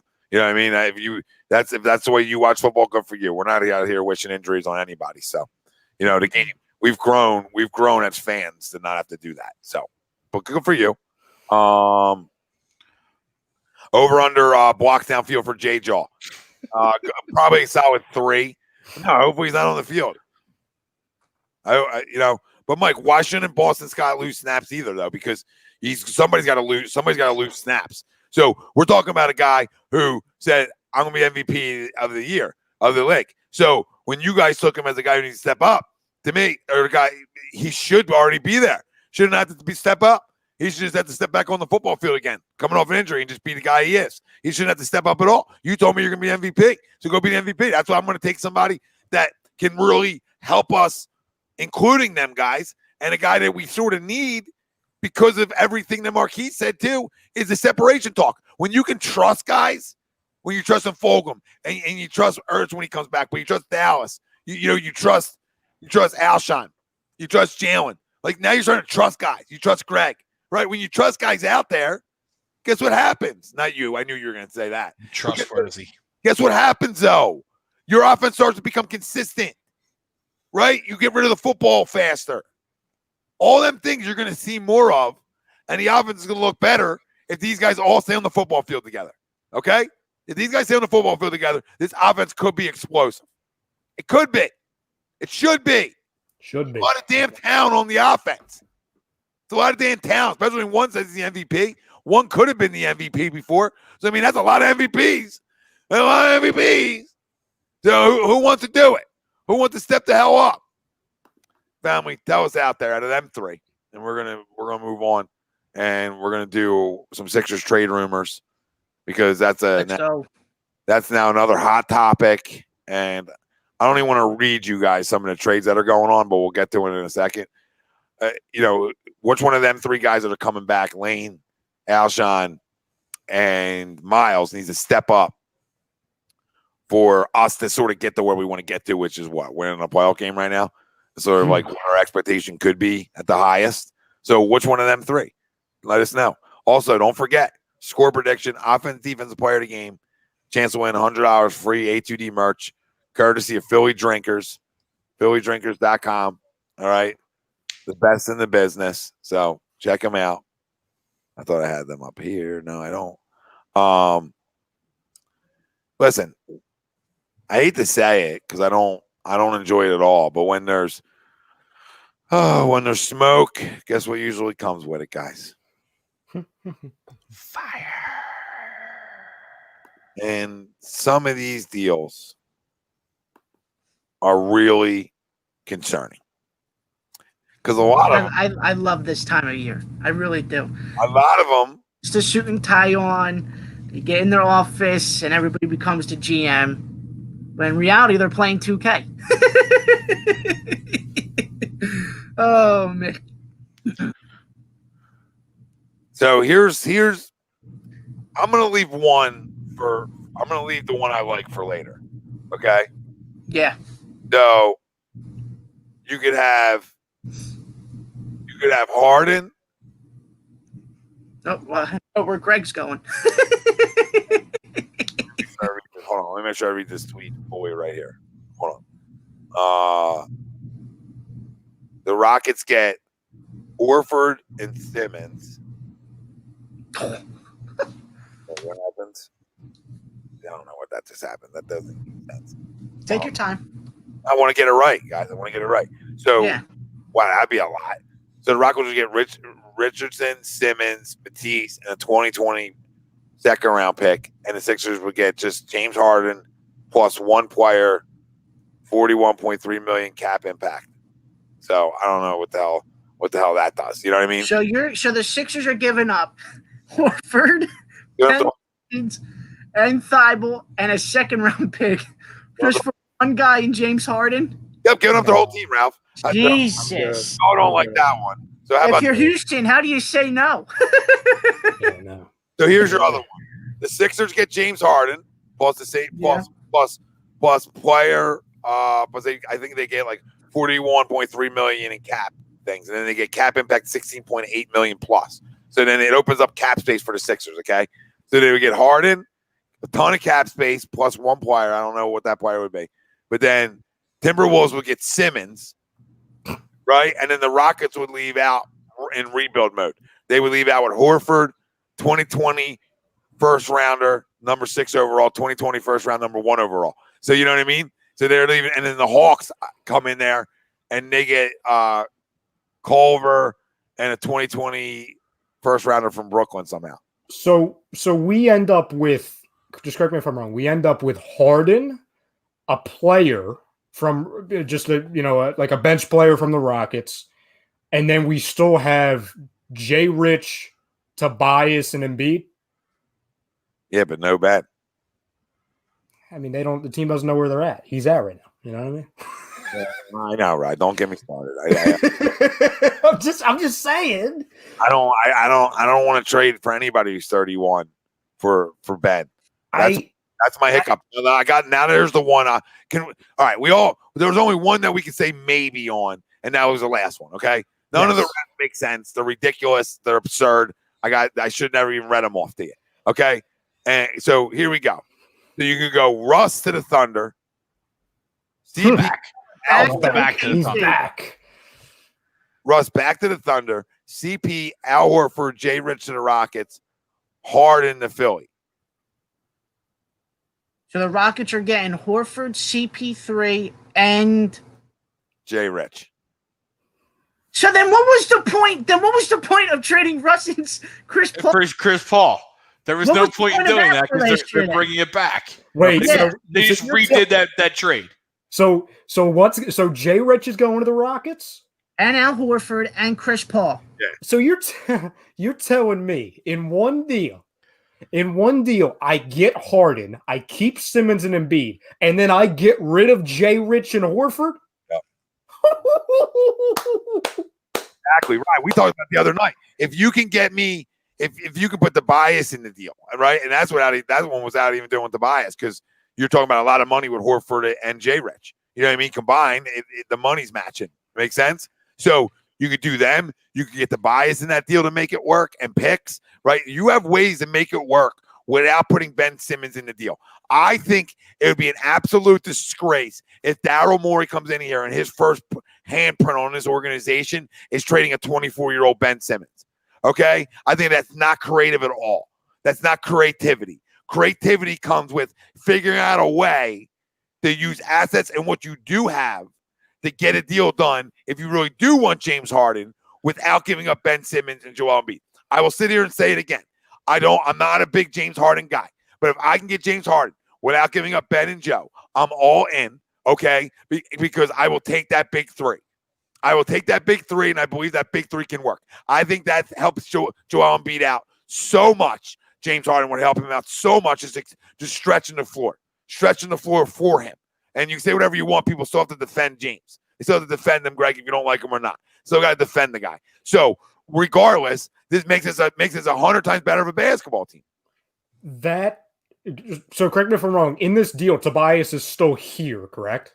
That one is. But I think realistically, you're not going to get it done without Tobias. I agree. So let's just look at it like that.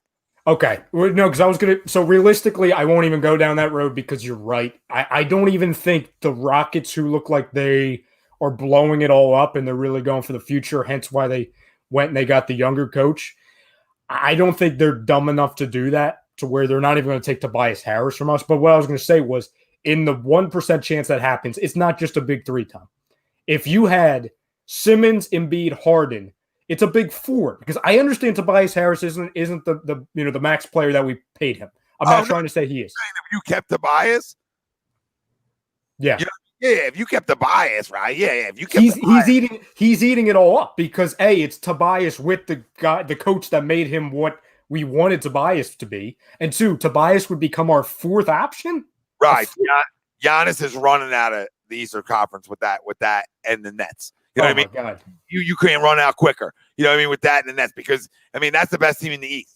With them four, that should hands down be the best team in the East, and it shouldn't even be close.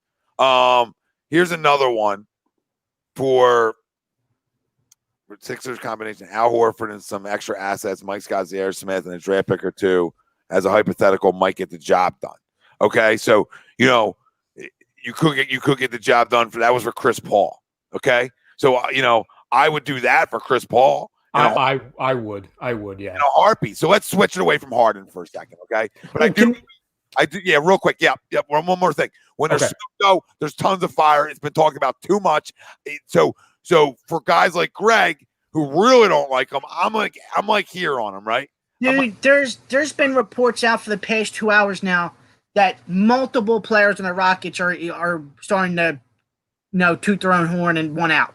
Yeah, it's happening. Eric Gordon's starting to talk. PJ Tucker's starting to talk. Austin Rivers is starting to talk. Daniel House is starting to talk. I mean, it's whenever, like you said, Tommy, it's only a matter of time until Houston just says, you know what, let's just trade Westbrook and Harden and see what we can get. Come to Philadelphia. We have shelter. We have cheesesteaks. We have everything. Picks. First round picks. Philadelphia Rockets. Oh, no.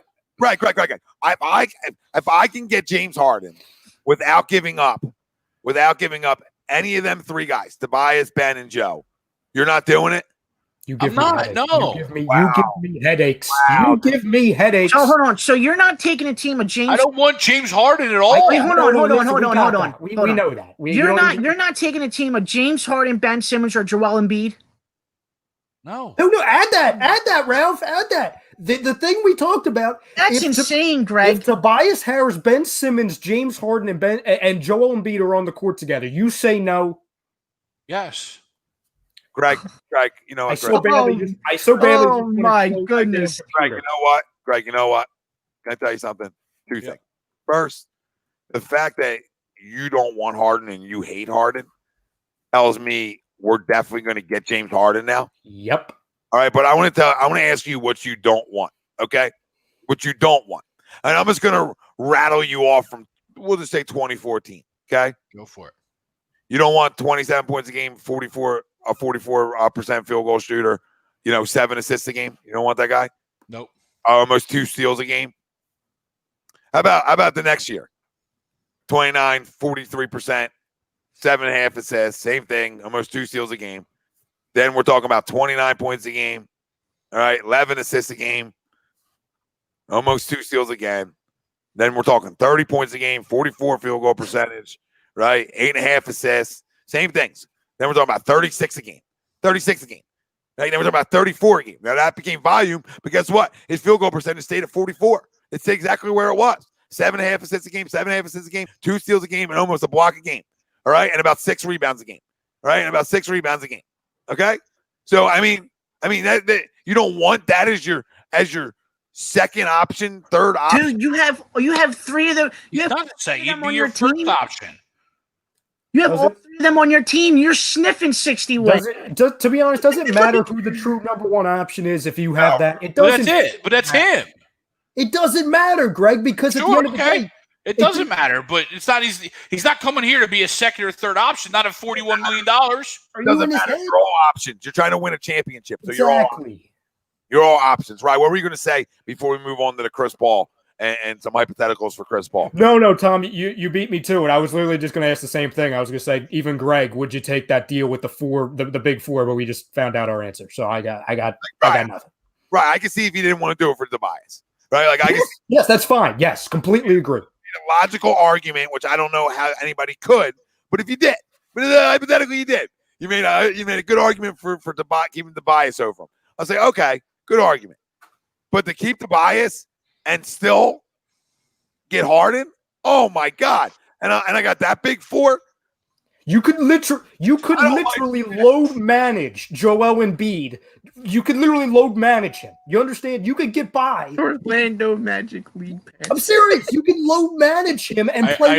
I almost took a photo. I almost took a photo of the Amway Center as I was driving by it this weekend. Course. To send it to y'all. Oh, of course, you're in Florida right now too. Of course, you're doing this. I can't. I just can't listen. It's a great disagree radio. I get it, but the fact that you wouldn't agree to a trade that I don't even think the NBA would even allow. Right. I don't even think the NBA would allow that trade. Is ridiculous to me. Right. Let me tell you something, Greg. Yes. It was built for disagreements, right? This was built to. All right, we're just not going to see eye to eye. It is what it is tonight, right? That's what it's built for. Some arguments, some yelling, some good times. Okay. And I came into this show agreeing to a poll that I didn't know if I agreed to because I knew where the panel was going. So I love a good debate. Debates are fun when they're realistic. What we're witnessing here is letting your hatred get involved for what's best for your basketball team or whatever sport it is. But we're talking basketball. So Greg is allowed his disdain, his hate for James Harden to affect what's best for the Philadelphia 76ers moving forward and what could get us to Broad Street. I have no way, shape, or form trading Ben or Joe for James Harden. 0% in. I'm not in. Don't even bring it up to me. I would trade the bias for him, but I'd rather try to get it done without him. But if I can get it done without trading any of them three, sign me the hell up. And if you disagree with that far of it, Greg, you're off the goddamn rocker. Because there's agreements and there's disagreements. Like we didn't know this one. And it's all for a good time. And this is an atrocious take. All right. We had guys commenting the next day that weren't happy with you. Guy, you were so up in guys' heads that they were commenting the next day saying, I drove around all fucking day thinking, how the fuck did this guy say this? And that is funny. But I'm not trading Ben or Joe. And Jesse says, Ben's 24. Yeah, but Jesse, I agree. Like, why would I trade a 24-year-old kid that still has so much potential for a 31-year-old? Like, I don't do that. I don't do that. I'm not in win now mode that way. I can get in win now mode because the Rockets are now blowing up. So now the Rockets need assets to move forward. So what can help them move forward? What can help them move forward is young players. If I can get Thibault in that deal, I'll put him in. If I can get Horford in that deal, and then picks, because they need a big man. They need somebody younger. Not that Thibault's anything special, but if I can get away with Thibault and like Jay Rich, right? You know what I mean? And get him younger that way, and then maybe give him a pick or two. I don't know, and get it done that way, right? There's ways to get it done by giving them first rounders, doing it that way, that you make your basketball team so much freaking better, so much better. And even if you don't win over the James Harden era, you can still win with Ben and Joe. So it's not over. You know what I mean? It's like it's not over. I mean, you're set up, Greg. I mean, grow up, Peter Pan. It's not over after James Harden. Like if James is like 30. Joel will probably be retired at that point. Okay, you're saying Harden playing till he's like what, 37? No, he's probably got 4 or 5 years left. Yeah, well, I'm just joking, Greg. Like I'm just saying that like we still have Ben would be only 30, like and still ball. Yeah. So it's a joke, but yeah, we're going to win championships. That basketball team with them four win the championship with this head coach. You disagree with that? I'm not a huge Doc guy, so I do kind of disagree with that. Now, I got one more thing. It was part of the first thing I said. Anything that Greg dislikes usually wins. So I want everybody to know out there. His disdain for Doug Pederson turned into a Super Bowl. His disdain for Doc Rivers is going to turn into an NBA Finals. I don't hate Doc as much as I hate Doug. I know, but he's not a huge Doc guy. Yeah, the fact that you're not, and the fact that you're not a James guy at all, like not even a tad bit, makes him coming here. Doc's here. We're walking down Broad, and you're not high-fiving a Clydesdale. You know what I mean? Simple as that. Tom, you know that old phrase, the actions are sometimes louder than words. You know that phrase? I've heard a lot of phrases, yes, and that's a good one. Yes. I think so too. I have it written in a book somewhere. We talk about that phrase and we say, okay, you say, Greg, that you don't hate Doc Rivers. You don't hate him. Greg, you don't hate Doc? I don't hate him. No, I don't hate him. Okay. I got you. Okay, so but then you say that you don't believe Doc Rivers could win with that roster, right? He didn't win in the Clippers. It's not the same. They had some pretty loaded rosters. Did they have that? Did they have that roster? I mean, you had arguably the greatest player in the world in Kawhi Leonard with Paul George. He's not the greatest. I mean, Greg does have once a week. No, he doesn't have a point. He plays once a week. What are you talking about? Paul George slept with another woman with Doc Rivers' daughter. When he was dating Doc Rivers' daughter, there's a lot of extra shit going on there. No, I don't disagree there. I don't disagree, but I'm talking about on the court. Well, they got to get it done. I mean, what, 2 for 13 on the court? 0 points in the fourth quarter on the court? Hammering the Harden thing. We're never going to get through to him, right? So, you know what I mean? It's just, there's no point. You know, we said what we had to say to him. Now, would you guys do that for Chris Paul, though? The other offer for Chris Paul. Would you guys be interested in that? Would you give up Horford and some assets, maybe like a Mike Scott, Zaire Smith, draft pick or two, hypothetically? Was it this? The one that Lord has? Where's Lord? Sixers get Chris Paul. Okay, so hold on. Sixers get Chris Paul. Thunder get Buddy Hield. Zaire Smith, Mike Scott. Kings get Al Horford. Be Sixers is the best deal. Do you guys agree? So to say the Kings get Al Horford 2020 OKC first rounder via Sixers. And the Sixers get Chris Paul. Thunder get Buddy Hield, Zaire Smith, Mike Scott. So we're basically trading Horford, this year's first round pick, Zaire, and Mike Scott for Chris Paul. I mean, I wish I could get Buddy Hield instead of Chris Paul, but that's where I would I would take Chris Paul if that's the scenario, but I'd love to figure out a way to get Chris and Buddy, or just Buddy. I just think the trade package for Chris Paul is not going to be that rich as a James Harden package would be. So, well, I think Chris Paul and Buddy Hield are two more realistic options that are easier deals to get done, in my opinion. I just think for the Sixers, what they need to do this offseason is just surround Ben with just straight shooters, man. Just straight shooters. Just straight guys that just shoot the three very, very well. Like, the only reason I'm taking Chris Paul is to get out of Horford's deal. You know what I mean? That's the only reason. And I like Chris Paul as a leader. You know what I mean? Like, as a pure leader. And that's, again, a knock to me on James Harden is he's not really that alpha leader. No, that's true. You know what I mean? So, whereas Chris Paul, the contract is just as egregious. The age is just as old, if not older. But Chris Paul has proven to be that leader that this team lacks, especially late in game. No, he's a leader, but Joel's a leader too. And Harden gets buckets late in games, but so does. But listen, I'm just saying, Chris Paul I would take. You know what I mean? Would you guys take Chris Paul? And then who would you take?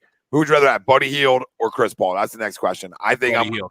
If I'm the Sixers, I go Buddy Hield, and it's the reason because the things I've been saying with you got to get shooters around Ben. You have to. Buddy Hield.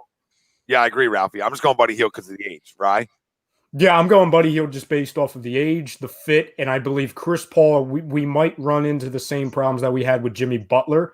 It was a good problem at times because Jimmy Butler was great for us, but to where having Chris Paul on the court may cancel out a guy like Ben Simmons, Buddy Hield's not canceling out Ben Simmons. He can work with Ben Simmons. You know what I'm saying? To where when we talk about fit, there's no questions of fit with Buddy Hield, Ben Simmons, and Embiid.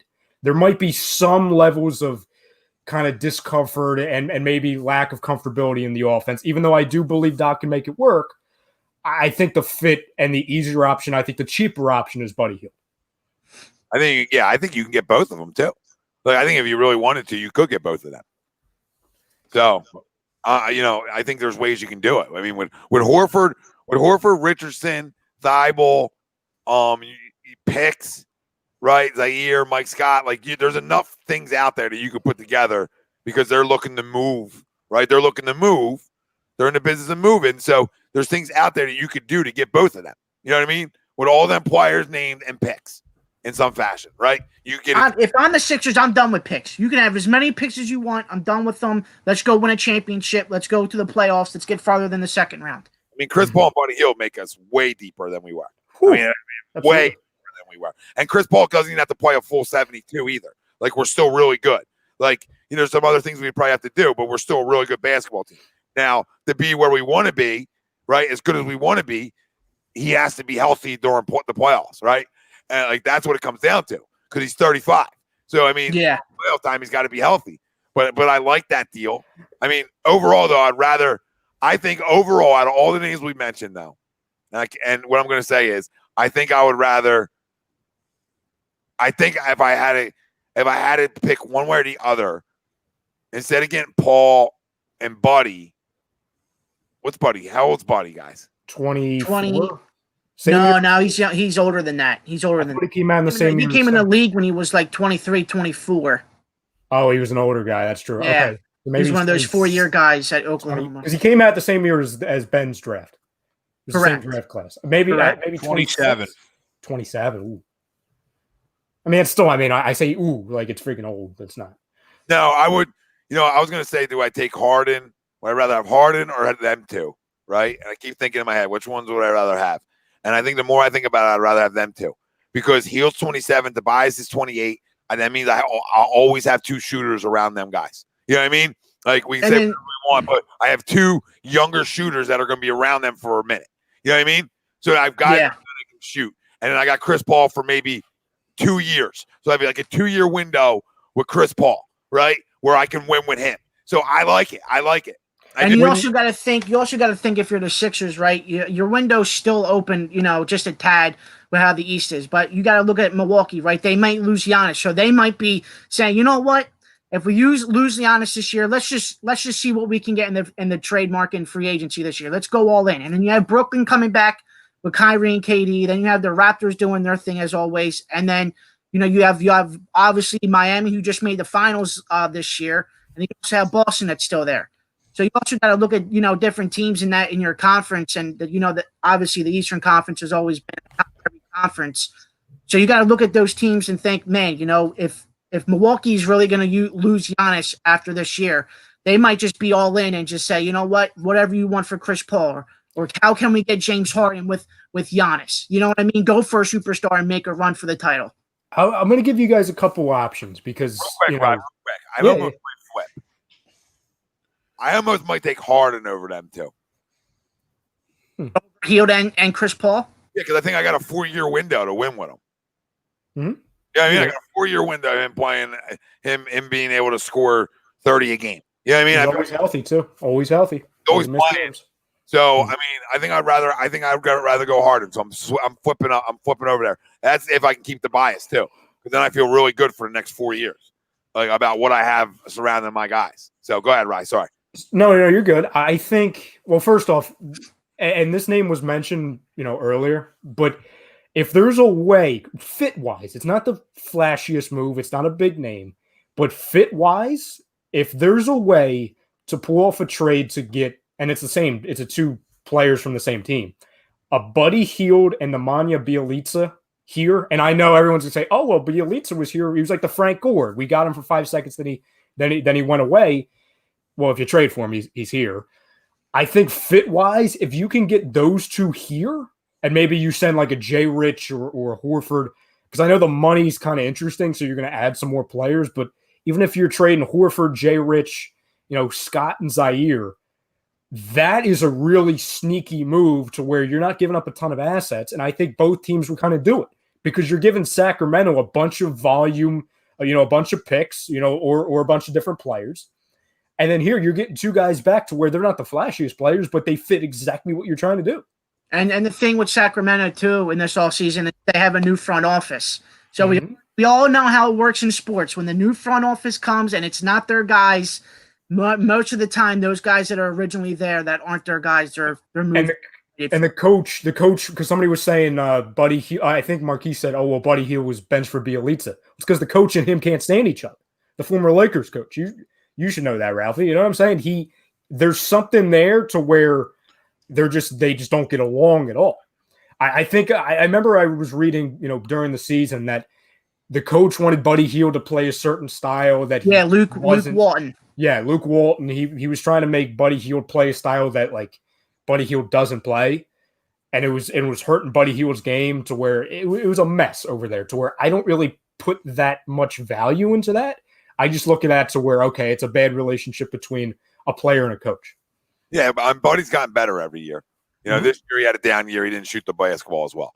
But, I mean, in 2018, he shot 45%, and shot 42% from three. And he's always shot over 40% from three besides his rookie year. His was the first year he didn't shoot over it. So, a little bit of a down year for him, but still averaged almost 20 a game. So, I mean, right there, you're adding a lot of production to your basketball team.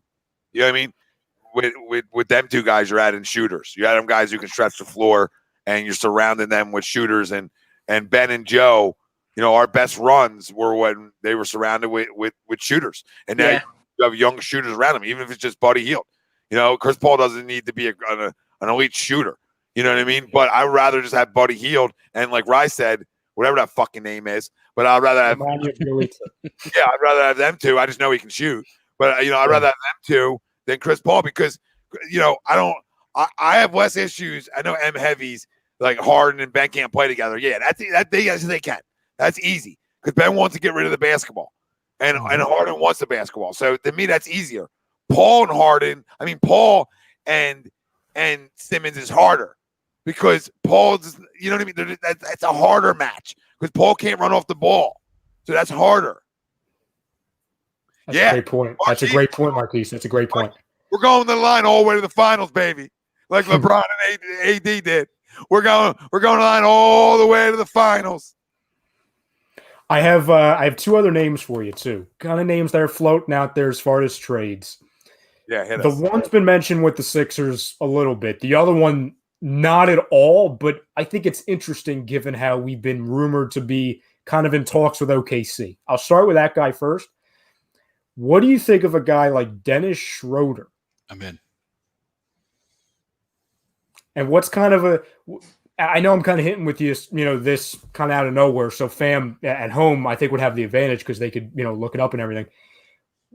Is there a package that you would have in mind that you would give for Dennis Schroeder? Maybe some things, maybe would you give up a Matisse Thybulle? Would you give up a Jay Rich? Like what's kind of the line of the players that you would give up and not give up? They're the guys. You know what I mean? They're the guys I would give up. Them kind of guys. You know what I mean? Okay. Done and done. Easy done and done for Schroeder. I like Schroeder. Not like in love with him, but he's a really good basketball player. And everywhere he goes, it seems like that team always competes. So I like guys that go places and they're always seem like they're that team they go to is in the mix competing, right? He's usually always on scrappy teams. So he's probably got a scrappy mentality. You know what I mean? So yes, I like Dennis Schroeder. Yep. What about you? Greg, can you possibly pull up the trade machine? I want to give you a scenario to see if it works. You're on it right now. Yeah. See, because I'm not aware. I haven't checked in a few weeks what Dennis Schroeder's making. It's 15.5. Would the money work if you put Jay Rich Thybulle in a pick? Would that match for Schroeder? That might be over. So I just tried it just to see what it would do for Jay Rich alone. Jay Rich alone 1-1. Not that OKC would do that. Would not do it. Jay Rich and Matisse would do it even without picks, but I think you would have to entice with a pick or two. Yeah, I think just to get it done. It works money wise with those 2 for 1. How old Schroeder now, Greg? 27. Okay, yeah, so I'll give up a first. So he's right there. He's right there with Buddy Hield and H. But he's on the last year of his deal, so that would be an expiring contract. So you potentially wouldn't re-sign him. You would just use that to kind of get out of Jay Rich's deal because he's got 2 or 3 years left. He's got 2. He's got 2 years left. You give him a 4-year deal. You resign him and give him a 4-year deal because it's a guy you want to keep until he's like 32. So you're going to try to win with him. That's what you're doing. You know what I mean? So you're not going to get in the Jimmy Butler thing here where you're giving a guy away after the 1 year. I mean, this has to be a sign and trade for that deal to work for me. I'm not giving up. You just have to make sure you get fitted under the cap. That's the only, you know what I mean? That's the only thing. Yeah, well, they'll send something else over. You know what I mean? That will end up matching it up. But Jesse says Buddy Hield is the better deal, though. Yeah, it is. Yeah, I agree. And then the other move, bigger name, is Victor Oladipo. Would you do it? Do you think it's realistic? I mean, I love Victor, but I mean, I don't know. I just got a weird feeling he's going to Milwaukee. I just think that's like a crash course towards Milwaukee. He's another one though. On the last year of his deal, he's making $21 million. So he's 28 years old, coming off a major injury. So you'd have to re-sign him. And are you going to give him again? He's probably looking at, high dollars. He's probably not max anymore. But he's probably going to be pretty close. Yeah. And you got to re-sign them. And again, I understand you're probably getting rid of Al to get him or Tobias, but do you have enough cap space to get rid of him? To re-sign him long term? I could be completely wrong here. I don't know if you would have to give up Tobias because well, I'm just trying to think of something that entices Indiana to get rid of him. I just think the Pacers. I don't know what to make of them because correct me if I'm wrong, Ralphie, or anybody. They haven't hired their coach yet, correct? They might have. Look, I must have missed because I know they were kind of in a stalemate with D'Antoni. I know that, that's a team where I have no idea what they're doing, and I don't even think they do. Because I know they have talent there, clearly. I'm not saying they're going in the tank. But, I mean, would they take a guy who, who's been I don't want to say injury prone, but he's been banged up the last handful of years. He wants out. 1 more year left on his deal, a rental to where, okay, the team's going to be like, okay, well, he's a rental to where I don't have to give up as much as opposed to a guy who has 3-4 years left on a contract. I wonder if you could give them a bunch of picks and maybe a Horford and J. Rich, for example. I just don't know if you would have to give up Tobias for him, just because of the rental type situation. No, but I mean, probably a first somewhere in there. Yeah, Horford and J. Rich would be more than enough. Horford for Oladipo in theory, money wise, works 1-to-1. Okay. But does that entice Indiana to do that? You know what I mean? How about J. Rich? How about J. Rich Thibault? Actually, that doesn't. That puts the Pacers over. How about J. Rich Thibault? And 2 first-rounders. See, I don't even know. Do that first, Greg, and then I was going to say, honestly, you could probably get away with doing J. Rich Thibault this year's first and 2 seconds because we have 5 of them. We have 5 picks. And I think 2 of those second rounders are early second round picks, which are valuable to some teams. And I know the Pacers are one of those teams that really like using their second rounders a lot. They're 2 first. You know what I mean? They were of course. Yeah. I'm right because the players aren't really enticing them as much because they're just younger. But the picks are really what's they're looking for. You know what I mean? If they're looking to rebuild, they're looking for as many first rounders as they can get. That's true. To me, they're looking, even if they're in the 20s. And they just signed Malcolm Brogdon last year. We got to give up more salary. All right, throw Mike Scott in there. Screw it. Sorry, Hive. Because he's making what? 5. Yeah, I thought I was going to say 6. That gets it done. Which then means you probably take out one of the first. If you're giving up 3 players, you're not giving up also 3 picks. No. You're not giving 2 first and a second. You might give 1 and 1. Yeah, 1 and 1 is probably what you're doing. And would you guys do that, honestly? Yeah, I would do that. Absolutely. Because I think I can get it. I think I can just, if I got to max them out, I max them the hell out. I don't care. I can max my players out all day, my own. I have 4 max spots, right? So, I mean, I can max out 4 max players every year if I wanted to. Correct? We already have 4. That's what, no, yeah. you have 3 guys. So that would be your 4th. Yeah. So would you guys be comfortable? Well, Al's making damn near max, so that might. No, but he's not a max player, though. He's not in that slot. You know what I mean? No. He's making 28 mil, though. So it's near max. That's what I'm saying. You know what I mean? You got to move him elsewhere then for something else. And then you got to be creative with him. You know what I mean? Yep. But does everybody go with that? That 4? You're looking at Tobias, Simmons, Embiid, and who's the 4th? Oladipo. Yeah. That's. I mean, I'll take it. I think 28 years old. I just got to make sure he's healthy.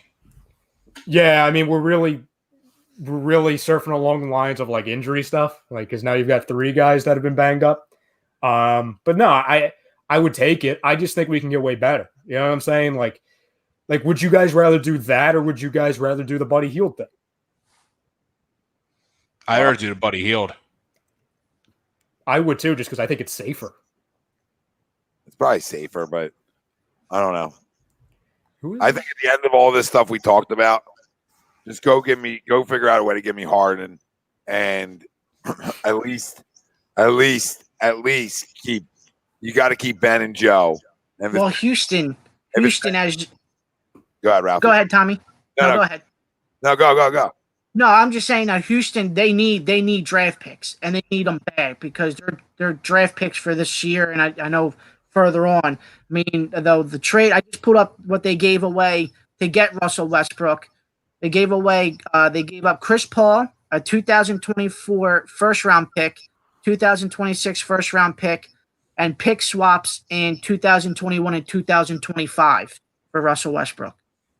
So I mean, they need draft picks, and they need them bad. At least unders. No, you're right. I would give up if I had to give up the bias. Fine, but I'll try not to give up the bias. I would try to go other ways with younger players, right? Younger players and picks, and figure out a way to get Harden. You know what I mean? I would throw every younger player I have, which isn't many, but I'll throw Thibault. I'll throw whoever else what's Zaire, right? I would, if I had to put Jay Rich in there, just to give him at least a competitive roster, right?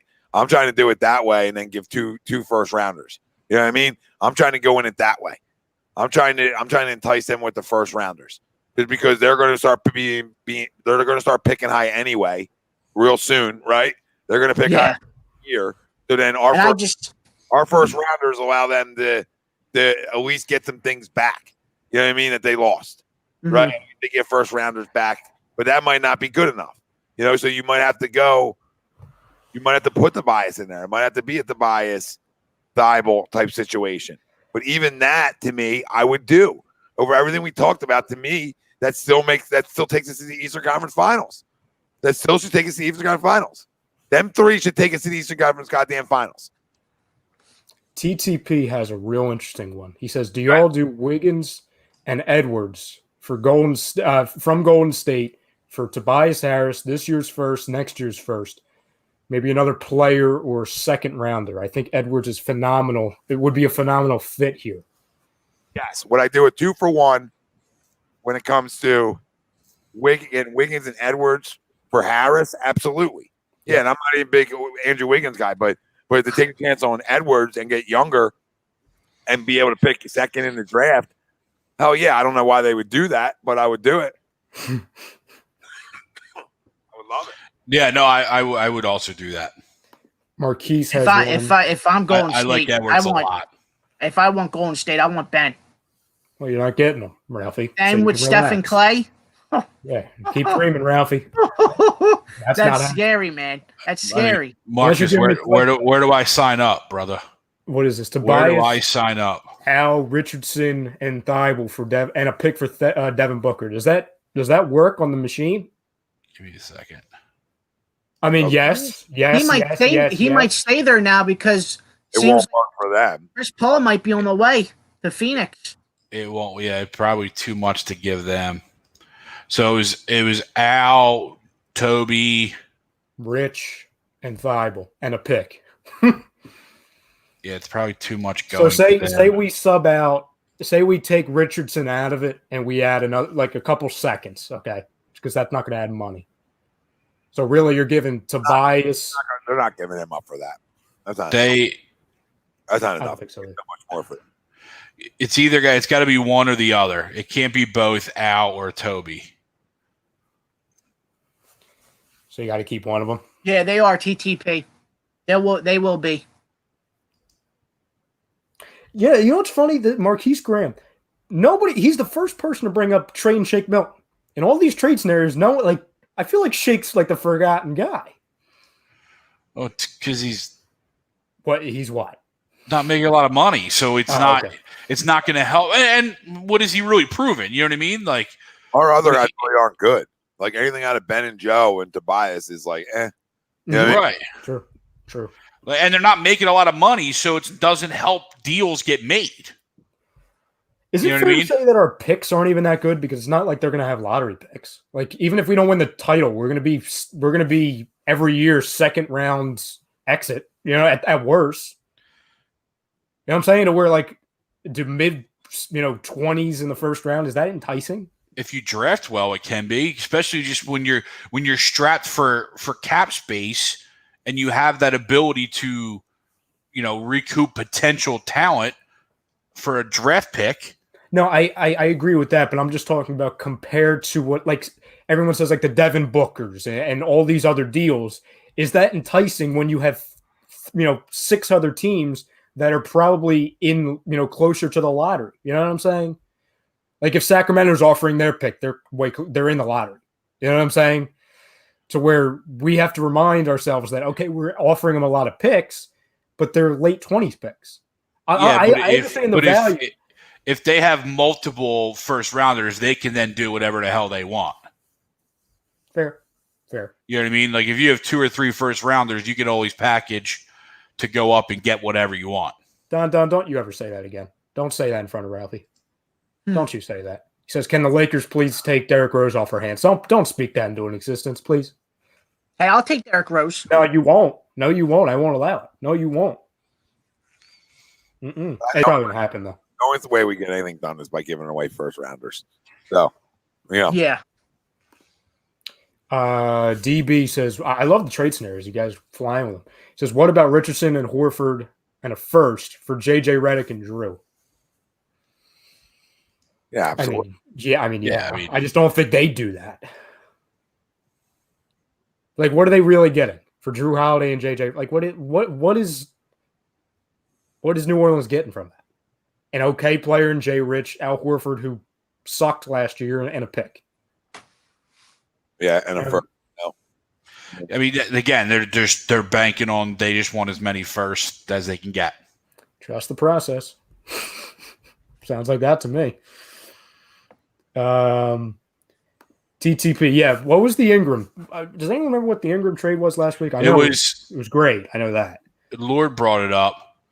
I think it was very similar to that New Orleans, but they added the sign and trade with with Brandon Ingram. I think it might have been both Toby and Al, though. I forget if Lord's still in here. I think he's the one that brought it up last week. Wait, so we would give up Toby and Al to get back Holiday, Drew, JJ, and sign and trade with Brandon Ingram. See ya. Goodbye. That gets us better and it gets us younger. Are you kidding me? That's a no-brainer. Yeah. I forget the exact parameters, but it was something along those lines. And first, get it done. Yep, first and stuff like that. Yep. And I know Don was asking earlier. He asked us a couple of times, where do we think Westbrook's going? I think if Detroit can't complete, because what I think they're trying to do, I think they're trying to pair the Ball brothers. I think they're going to try and trade up for LaMelo, and they're going to use the Derrick Rose as a big portion to trade up. If they can't do that, I think Westbrook's going to Detroit.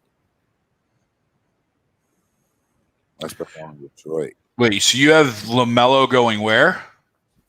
I think their main plan is to get LaMelo and Lonzo in Detroit. Who, Detroit? Yeah. Oh my goodness. Could you imagine that? Ralphie, it's like a holiday for you. The band's back Jeez. together. And you might as well go sign whatever the brother is. Jello. Jello. The OKC G League team. Yeah, that's about as high as he'll ever go. Caden's mom says, do you want anyone from the Mavs? Yes, Seth Curry. I mean, I'll take Luka. Yeah, I mean him too. I'll take Porzingis as well when we're on that. Seth Curry though. Like if you find a way to get me Seth Curry, Buddy Hield, and Marco Bellinelli on this roster next year or in a month, now we're talking. Well, you don't want that, Tom? No, I mean we're getting crazy because I don't think it's realistic. Really? Yeah. He's never going to leave Golden State. I mean, he's one of the guys that won't leave Golden State until they kick him out the door. Who? No. He's Seth, not Steph. Oh, you're talking Seth. Sorry. Say them names. I thought you were calling me crazy because of Marco Bellinelli. I'm like, really? You don't think we can get Marco? I'll take Seth. I'll take Marco. Yep, absolutely. Yeah, no. I mean, I'll take Steph Curry, but no, Seth Curry. No, because I think honestly, maybe you send like Richardson for Seth or something. Maybe work that deal out. You send Richardson there because I know the Mavericks are looking at Richardson as kind of because they're looking for volume because they're top heavy. I think a guy like Richardson provides some stability aside from obviously the two big stars. So you get him that way. You can get Bellinelli with just freaking second-round draft picks from because I think he's still under contract with San Antonio, Greg, or he might be a free agent actually. He might be a restricted. So you correct me if I'm wrong. And then Buddy Hield, that's the picks with Matisse Thybulle and Al Horford. So you have literally 3 avenues to get those guys. Oh, here you go, DB. Seth is married to Doc's daughter. He's a free agent? Okay, so you don't even have to trade anything for that. And yes, Seth is married to Doc's daughter. See, Ralphie, I'm telling you, it's all working out. I know. You could do J. Rich money-wise. You could do J. Rich 1-to-1 for Seth Curry. I'm telling like, aside from all the flashy stuff, Seth Curry, Buddy Hield, Marco Bellinelli, when you talk about fit with not having to give up a ton, I'm sold with that. What is this? Prism, what do you think about Dallas wanting Rudy Gobert to pair low with Porzingis? Horrifying. Ralphie, as a Lakers fan. Yeah, that's a defensive monster and Rudy Gobert down low. I mean, he's a defensive player of the year again. And KP, I mean, he's still one of the stars in the league so far. So that'd be tough. Him KP at power forward and Rudy at center. They have a lot of bigs though. They do. But I mean, if you can get Rudy Gobert, you can move him. Though. I'm not saying it's not. They wouldn't do it because obviously Rudy, jumps them, but they have a lot of bigs if you actually look at the roster. Yeah. I mean, Boban, Willie Cauley-Stein, Maxi Kleber, Dwight Powell. Who? Dwight Powell was their first-round pick who got hurt last year. No, I was talking about the guy before him. Well, I agree, but I'm just saying he signed for $8 million for 3 years, so they obviously like him. No, you're right. You're right. TTP says, moral of the story, Daryl's got to go get us Harden, Ingram, Beal, Booker, Curry, Edwards, Hield for season 3. Hey, listen, we're a lot of yeah. We're not one of those guys. Very easy to please. Just get us at least 5 of those guys, and we're great. Somebody. That's all you need. So that was fun. Sixers right around the corner, fam. We'll be bringing you tons of Sixers coverage, as well as Eagles coverage like we've been, and then around just around the NBA too. We love to talk it. Build your own master's dinner. There's something we talked about earlier. And did you get to pick 3 entrees, right, Rye? An appetizer, an entree, and a dessert. App, entree, dessert. Okay, so what would you guys do on your app, entree, or dessert? I'll go last because I got to go. My appetizer is going to be, them those mac and cheese balls, the fried appetizer. Can we get some ranch sauce on the side, Ralphie? Can we get whatever you want, anything you want. So we got that, and the meal is going to be a nice New York strip steak with mixed vegetables and a loaded baked potato. Did Ralphie just say vegetables? Yeah, I know. Crazy, huh? And then for dessert, you're going to have a nice New York style cheesecake. Ooh, strawberries? Do we get strawberries? Anything you want. Are they fresh, or are they the stuff with all the sauce? I'm not the stuff that comes out of the can. Yeah, anything you want. You can put whatever you want on. Okay. I'm impressed, Ralphie. Yeah. So when you send me an order for food, I deliver greatness, Bobby Eagle says chicken and waffles, or maybe some fish and grits, or some kielbasa and cabbage. You lost me on after chicken and waffles. Yeah, I kind of stopped right there. Yep. Don says Ralph couldn't wait for the topic. No, to be honest, I couldn't wait. I mean, fam, I know a lot of the fam, hasn't been rocking with us for, years and years. But back when we were in the studio, Greg, you know this very well. That's when the dip controversy came up. Our food conversations would go hours on the show. Some people said that our food conversations are the highlights of some of the shows. I would definitely agree. I would definitely agree. So, fam, like we said, we want you to chime in. If you were hosting the dinner at the Masters, one appetizer, one entree, and one dessert, feel free to chime in. So tell everybody what was Tiger's choice for tonight. Oh, Christ Almighty! You want me to pull this up? Well, this is what inspired it. Oh yeah, and listen, I'm a Tiger guy. Some may say I'm a Tiger apologist, but the menu was horrifying. Give me 1 second. I gotta pull it up because I want to get it exactly correct here. Okay. Let's see. While we're doing that, Greg, read Prism's. Yeah, Prism. Dallas is putting a full court push, preparing to chase Gobert. Dallas isn't trading Seth Curry. They're trying to trade Dorian Finney-Smith. And Dorian Finney-Smith. Yeah, I mean it's going to be tough because he's only making $4 million, so it's going to be tough to get rid of somebody making that little.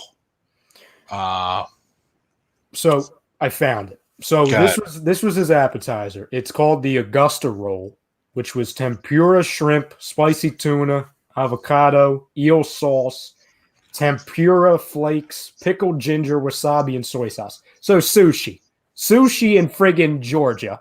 Nasty. Okay. Yeah, no, I'll pass. That was the appetizer. The entree was prime steak and chicken fajitas, grilled vegetables, refried beans, Mexican rice, pico de gallo, sour cream, guacamole, and flour tortillas. Really, Tiger, we're going with I can go into the Taco Bell drive-thru to get that, Tiger. I mean, what are we doing? This, once again, fajitas in Georgia. And his dessert was the dessert trio with classic flan. What's flan? I don't know. Flan. Okay, we're going flan. Churros with chocolate sauce. That's not bad. And sopa pilas. What is that? Come on, guys, at the bottom. I mean, you're supposed to be the. I don't eat Mexican. Is that Mexican? I'm not sure. Everything sopapilla. It's fried dough food. Fried dough food. By the way, Pop, we're talking about build our own Masters dinner. If we won the Masters, the year after you get to host the dinner. So we're forming our menu, each of us, and it's an appetizer, entree, red velvet cheesecake. Who said that? Ooh, Don. There we go. With some lobster mac and cheese. I'm not even lobster guy. I'll take it. So Greg, what's your menu? So my appetizers would be some pigs in a blanket. Ooh, okay. Pigs in a blanket. Hell yeah. No sauce though, right? No sauce. You can dip. Spicy ketchup? Can we do some spicy ketchup? You dip. You can dip whatever you want. I might not.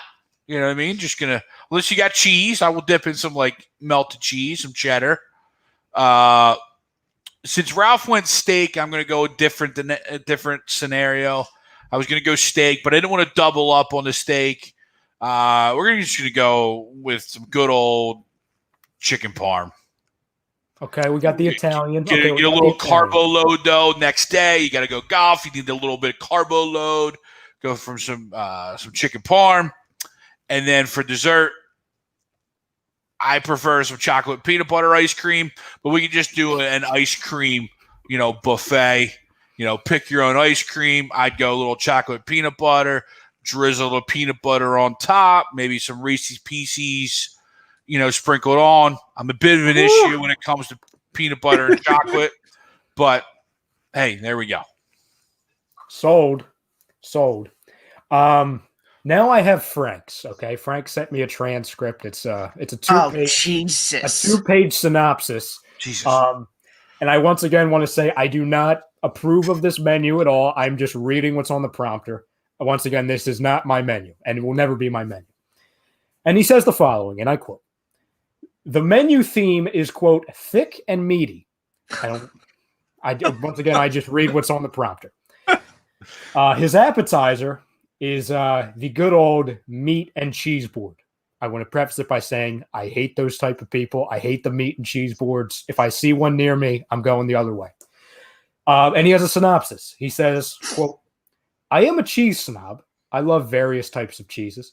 There will be a variety of specialty cheeses on the platter, along with cured meats, gabagool, prosciutto, salami, and some surprises." I don't want to know what those surprises are. And he says there'll be some nice-looking crackers, so nice it would be an admin of an Eagles group on Facebook, as well as some drams and fixings. Mix and match to explore your tastes. Okay. His second is the entree.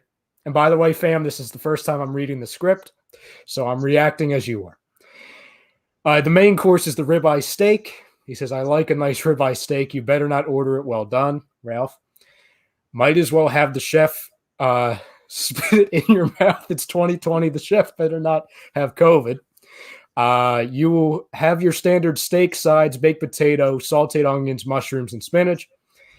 And his dessert is a cheesecake trio, big slices of his favorite desserts, a strawberry cheesecake, creme brulee cheesecake, and the sky pie cheesecake. And that is a cheesecake based with chocolate, walnuts, and caramel. Let's see. This cheesecake is in honor of a charity I support where they sell this during the Thanksgiving season. Buy a pie at www.manapies.org. Sorry for the cheap plug." Yeah, I had to eat something with all the talking. Put something down the throat. Am I up? Am I ready? No, I'll go last. All right, I got a little combo for my app, right? So a little chicken fingers, mott sticks, a little quesadilla action, and then we're gonna have a little soft pretzel with cheese. All right, so it's all part of the combo. Pretzel bites. Yep. Hot pretz. We got some hot pretz. It's like ordering a sampler at a restaurant. You get a little bit of this. Greg, it's Munchie Mania, Greg. It's Munchie Mania. Well done on the apps. Little combo, little Applebee's combo. Cheap plug, right? Gotta love it. I'm going to switch up the Masters because I'm going to get aggressive, right? So I'm going to go Philly cheesesteaks. All right? I'm going to go Philly cheesesteaks with French fries and whatever you want on your fries, right? Like if you want bacon, cheese, whatever. French fries, your life on your fries. Dessert, anybody knows me knows I'm a Reese's junkie. So I want a Reese's cheesecake with 2 scoops of either whatever ice cream you want. We got everything on deck. Everything's on deck. So whatever's 2 scoops you want. And we're changing up the Masters and we're getting delicious here. I like it. Masters, make the Masters great again with that menu. Feels good. No, Did Tommy say cricket fingers? I'm sorry, dude. That's why I'm ready to wrap it up. I've seen What was Pops? We scroll through Pops real quick. So he says the appetizers would be cheese curds or fried pickles are kind of good. Side of spicy ranch. I like that. And the entree would be stuffed salmon with garlic mash. I like the garlic mash. I'm in with the garlic mash. The salmon, the fish always turns me off. But I know a lot of people are fish junkies, so you would have to have something else like a wedding menu. But I like where his head's at. I do. It's good. Where's the dessert? He's got dessert carrot cake with a side of vanilla ice cream. All right. Ooh. Pop says, everybody in bed. Yep, we're all going. Not to me. Pop, I only eat one way. I eat to go into the food coma. You know what I mean? One way I go to eat. Ooh, Thanks. Bobby's got his. I don't know. I mean, you get 3 then. You get all you can scoop, thanks. Listen, if we have 3 scoops, I mean, this is a 4-round tournament. This is supposed to be the dinner before. This is the night before the Masters. You know what I'm saying? I mean, God, unless we don't care about how we're shooting. Bobby Eagles has one. He says fried pickles with spicy ranch, chicken and waffles, red velvet cheesecake for the win. You're all right. It is. Lord Walker says, dude, are you guys eating at Augusta or Applebee's? Why not both? I'll run through mine real quick. So my appetizer, I'm going to go with the chicken wing sampler because I know some people don't like the hot. So we're going to have the 3 flavors. We're going to go with the hot. We're going to go with the honey barbecue. And we're going to go with I don't like it, but I know a lot of people do. I'm going to go with the garlic parmesan. And if you can't find something for you in those 3, leave my restaurant immediately, okay?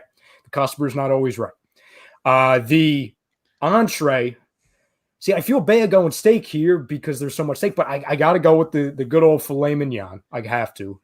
Well done prohibited, Ralph. You got to go anything medium well or below. Anything Ralph, well done. are you a well done cat? Yes, he is. Talk to him, Ralphie. Let's hear Ralph, it. what is wrong with you? I know. Like, there's one thing to hate James Harden, but then you can't get your steak well done. I actually agree with Greg. I agree with him. You can though. If it's a good steak, it's still going to taste delicious. Oh no, Tom. Very true. Oh no. If it is, it will still taste delicious. What's your medium well is probably my best go-to. Okay.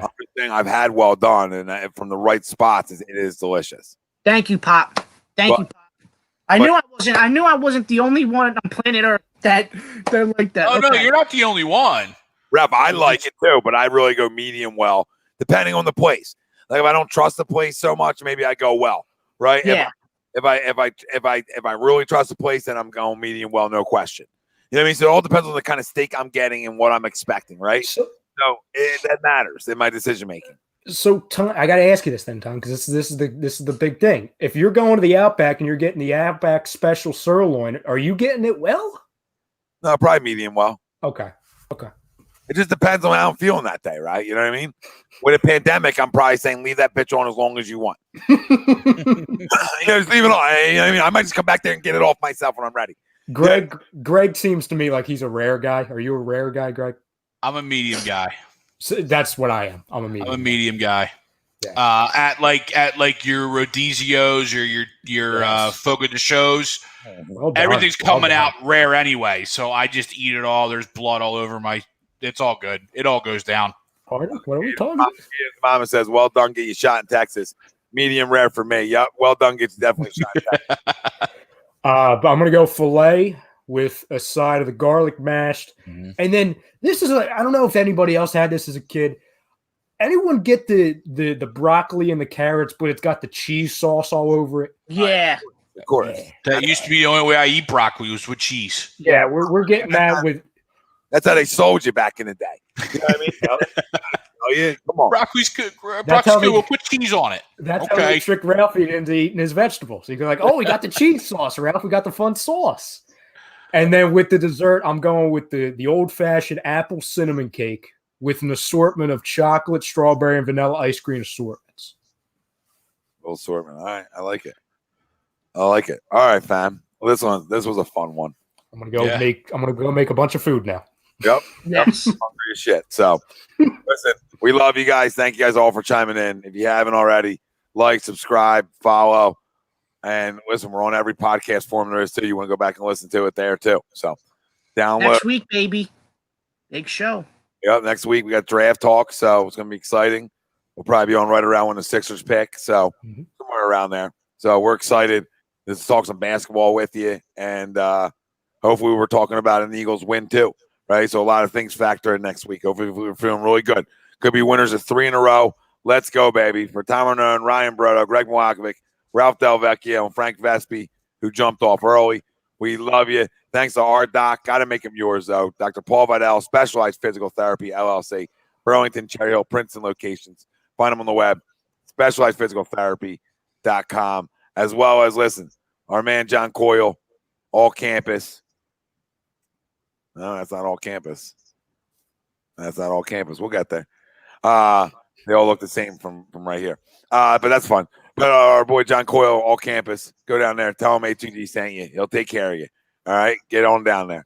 Ocean City, New Jersey, right on the boardwalk. Go down there for a day. The weather's still good enough. Get in there early. You know, you get in there mid-afternoon this time of year, you'll still catch them. You know what I mean? So get on down there. Get some hats. Online store's coming. You're able to order hats there with an A2D discount code. So we got you all taken care of, fam, on all kinds of shit. All right? Go Birds in a different way because I just want them to win. So I want to say go Birds. But I'll save my Lamar Jackson hate for Sunday or Friday show. So I'll save it and get saved. So, boys, everybody out there, fun one.